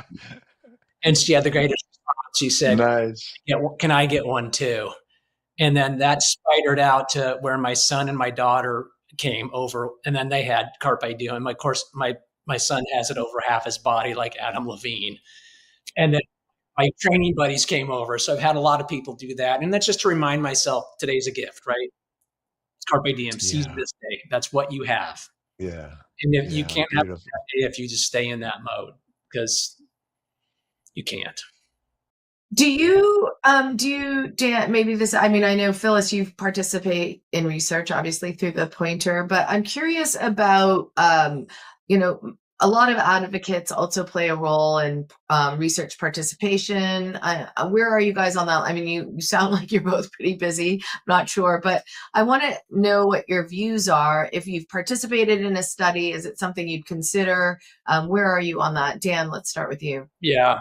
Well, I tried to get into the gamma ray one, which is part of the pointer. That's cognito therapy. Cognito one, right? But you had a 50% chance of getting the placebo thing of that. I actually bought my own, so I've got my own gamma ray, great ray machine. And I'm actually, it's been really difficult for me to get, I think I told you before, to get any kind of where with taking any like Leqembi and all that. I've been continuously denied coverage, even though I have insurance and I'm willing to pay for it on my own if I have to. But the good news is I'm in the process of being in a clinical study for Kisunla. And I've had the PET scan, and I've got the MRI coming up, and then we'll see within 2 or 3 weeks. Hopefully, I'll be getting the infusions. Do you? So you've been? Have you had a PET scan in the past, like confirmed? Oh yeah, I've had many. I've had many, and they have all this information, and it's just been very frustrating. And I'm not, they originally told me that because I wanted to take Kisunla because it's once a month, and they said that I have to take Leqembi twice and have it fail before I go there, which I don't. No one's ever. No sense. I know. So I think it's just a weird thing, and it's just very frustrating. So, but I'm in a good spot, and I'm excited to give that a shot. Just I think it's what we have, and I don't want to age out not taking my shot cognitively, because we only have a certain amount of time before we are not eligible for the material. Yeah. And Greg, what about you? Well, I talked with my neurologist. My wife and I talked with him, and he has basically a panel of neurologists, and they all have to say yes in order to get that medication. And he finally came through with it and said, "Hey, okay, it's a green light." I said, "So is it okay if I wait to take this?" And he goes, "Oh yeah, absolutely. I mean, you can wait as long as you want." And a part of the reason I did that was because of the very small relationship, with some of the people, and some would not. And that meant that I would have to drive all the way to Sacramento and get what do we call it? That is a Infusion. good. You're right. That's right. Yeah, the infusion part. And then you have to go back every 6 to 8 weeks to look to see if any blood is coming out. So I just said, you know what? I'm trying to do other things right now. So I have a lot of good supplements, some really good ones that I think are really doing some good things for me. So in that case, I'm going to sort of stay on that highway, so to speak, and we'll see what happens. But man, nutrition, I have a lifelong vegetarian, and so I've eaten well. I'm very good with exercise. So I'm doing all these things that I know are so helpful. I've got my close friends. I talk to all of them every week on the phone. And so they know exactly what's going on and how I'm doing for that week. And these are all my best friends. And my wife, of course, is, she's the best. So anyway, I'm doing all of those social things that are meaningful, and it's just that one medication I just wasn't sure about. So it doesn't mean I won't do it at some point, but yeah. It's so funny because out of the hundreds of people we've interviewed with a diagnosis, I say this wholeheartedly. The ones who are doing the best in most cases are people who have amazing partners, right? And it's that balance of relationship and support that makes it a whole different experience with living with a dementia diagnosis. I mean, it's amazing to see. So I just wanted to kind of throw that out there because it truly is a pattern, which we do see when you have a supportive partner and you're kind of navigating it together, not one person. It makes it so much better, and I guess that's also like has lines into like the socialization. It's like sharing, it's communication, it's everything. Janine, what's your advice to people in terms of how do we keep track of is there any what programs are out there for brain health? Like, what should we all be doing to keep our brain health in check? Well, there's a few. Some cities have like dementia-friendly cities. So I belong to the dementia-friendly Buckeye. There's dementia-friendly Goodyear near the areas of Phoenix, Arizona. So check it to see if your communities have a dementia-friendly group. And I'm a huge advocate for the arts. And we haven't really talked about that, but the research is clear, and it's getting clearer every day that music, it just really activates multiple parts of the brain at once. And so we're just advising people to stay artistically fit, and music and the other arts really add to the socialization as well. A lot of people do these things with groups, dancing with groups. And dancing is great, not just because you're moving your body, but now you also have to think about the tempo, the rhythm, and all the other elements that are embedded within the arts. And then I wanted to make just 2 points off of Dan and Greg's point. The Carpe Diem point. I follow Dr. Rahul Jandow, who's a neurosurgeon over at the City of Hope in Southern California, and he has to talk to people who have different brain disorders, and he talks about the quality of life. Like, well, what's your quality of life? Because that will determine what route we take as far as your route. And a lot of people were like, why am I just now thinking about quality of life? Where was this question in my 20s, right? And Right on. why are we just now, tattooing carpe diem? Like, what if you got that thought, like 20 years ago? What would that have looked like? And then another point that Greg brought up was purpose. And yes, there is a lot of research on purpose, and we infuse it into our work as well. And there's also the nun study where they followed the group of nuns.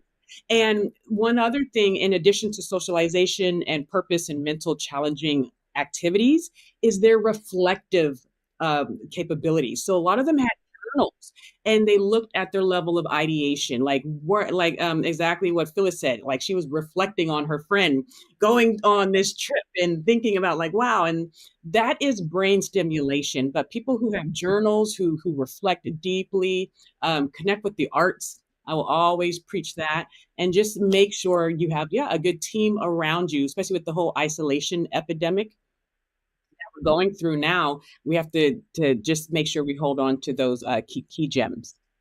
Yeah, and you really can't understate the power of creativity, because we've seen, we've interviewed many people who take, they suddenly took up painting classes and then are doing some beautiful painting.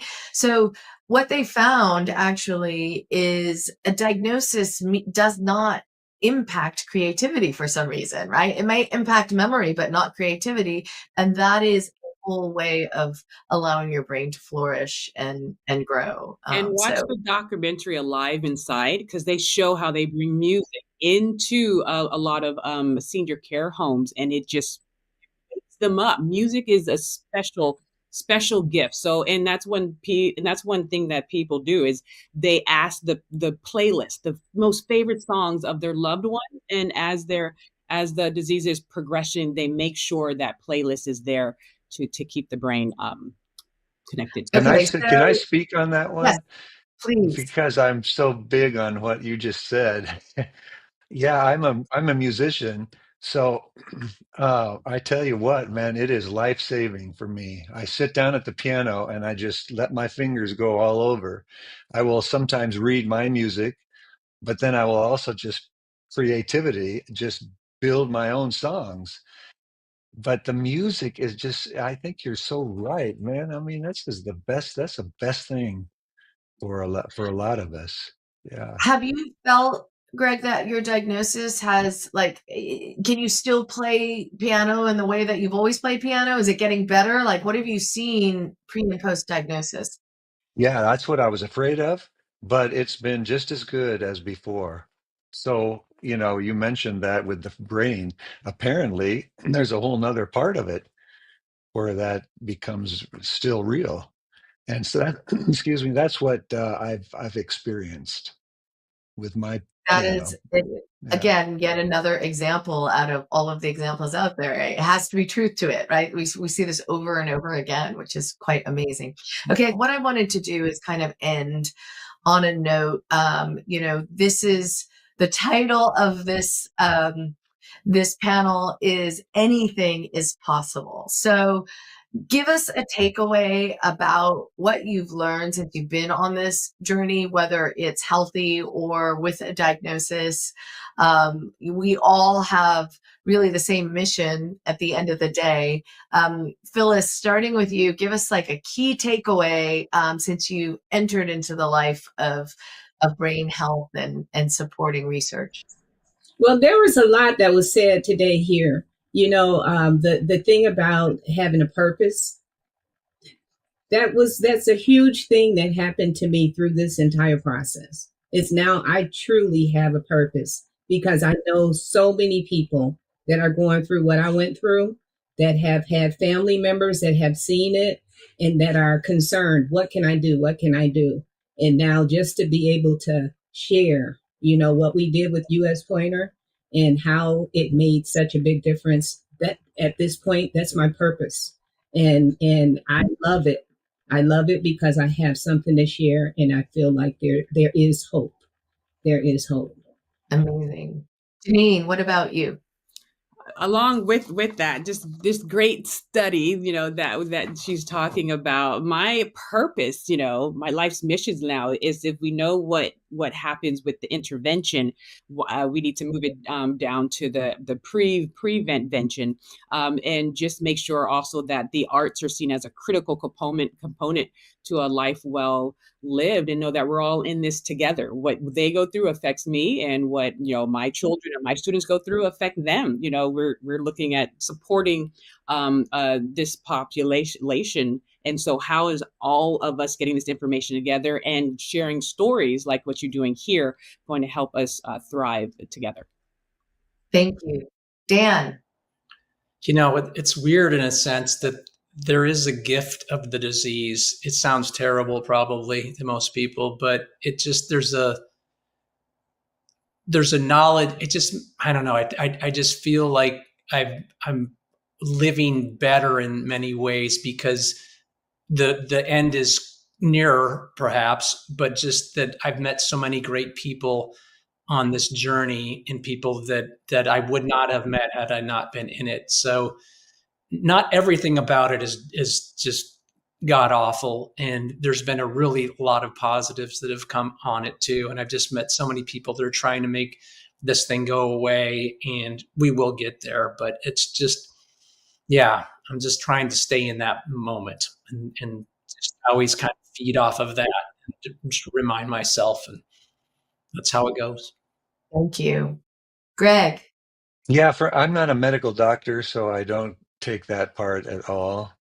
It's not to say I don't follow what they say, but so that's not my purpose. My purpose has really been on the emotional side for myself and for the people around me.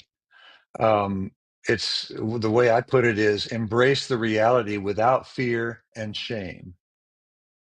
And I'm telling you, I've had so many people comment with a story, and the story is the daughter says the mother said to her, who has Alzheimer's, she said, "Do not tell anybody that I have Alzheimer's. I don't want that." So the daughter has no support. The mother has no support. They have fear and shame with this whole thing. And I want to just bounce that and take it away. Because we are humans. We're in a human journey. Some of us have Alzheimer's as our journey. Others have other kinds of things as their journey. And at the end, we're all going to die. So, wow. I mean, and that's my thing. So the posts that I do, it just kind of brings that back.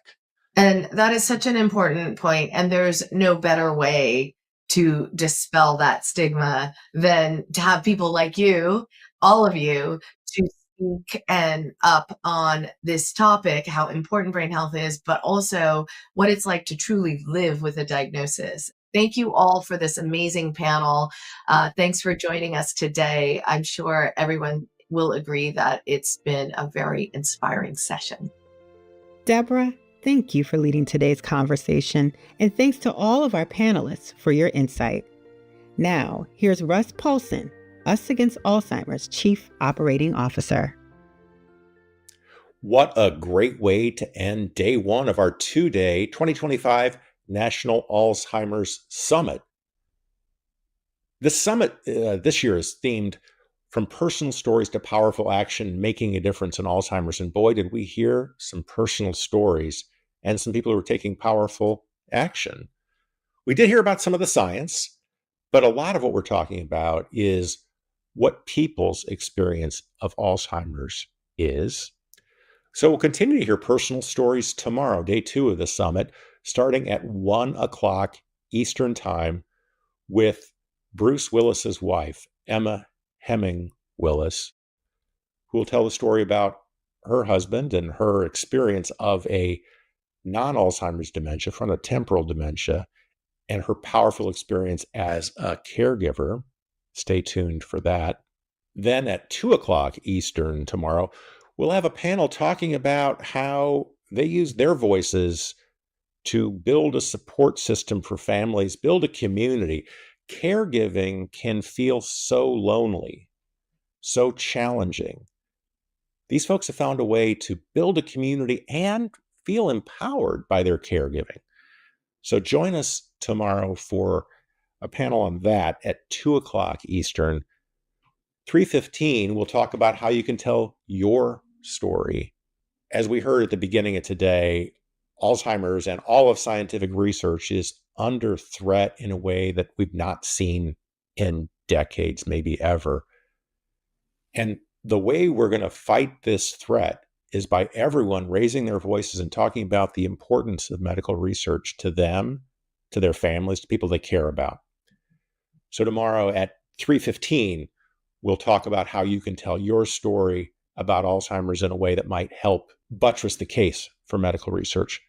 Finally, 3:45 tomorrow afternoon, we will be joined by Congresswoman Sanchez, who also has her own Alzheimer's story to tell and has been a real champion for Alzheimer's in Congress.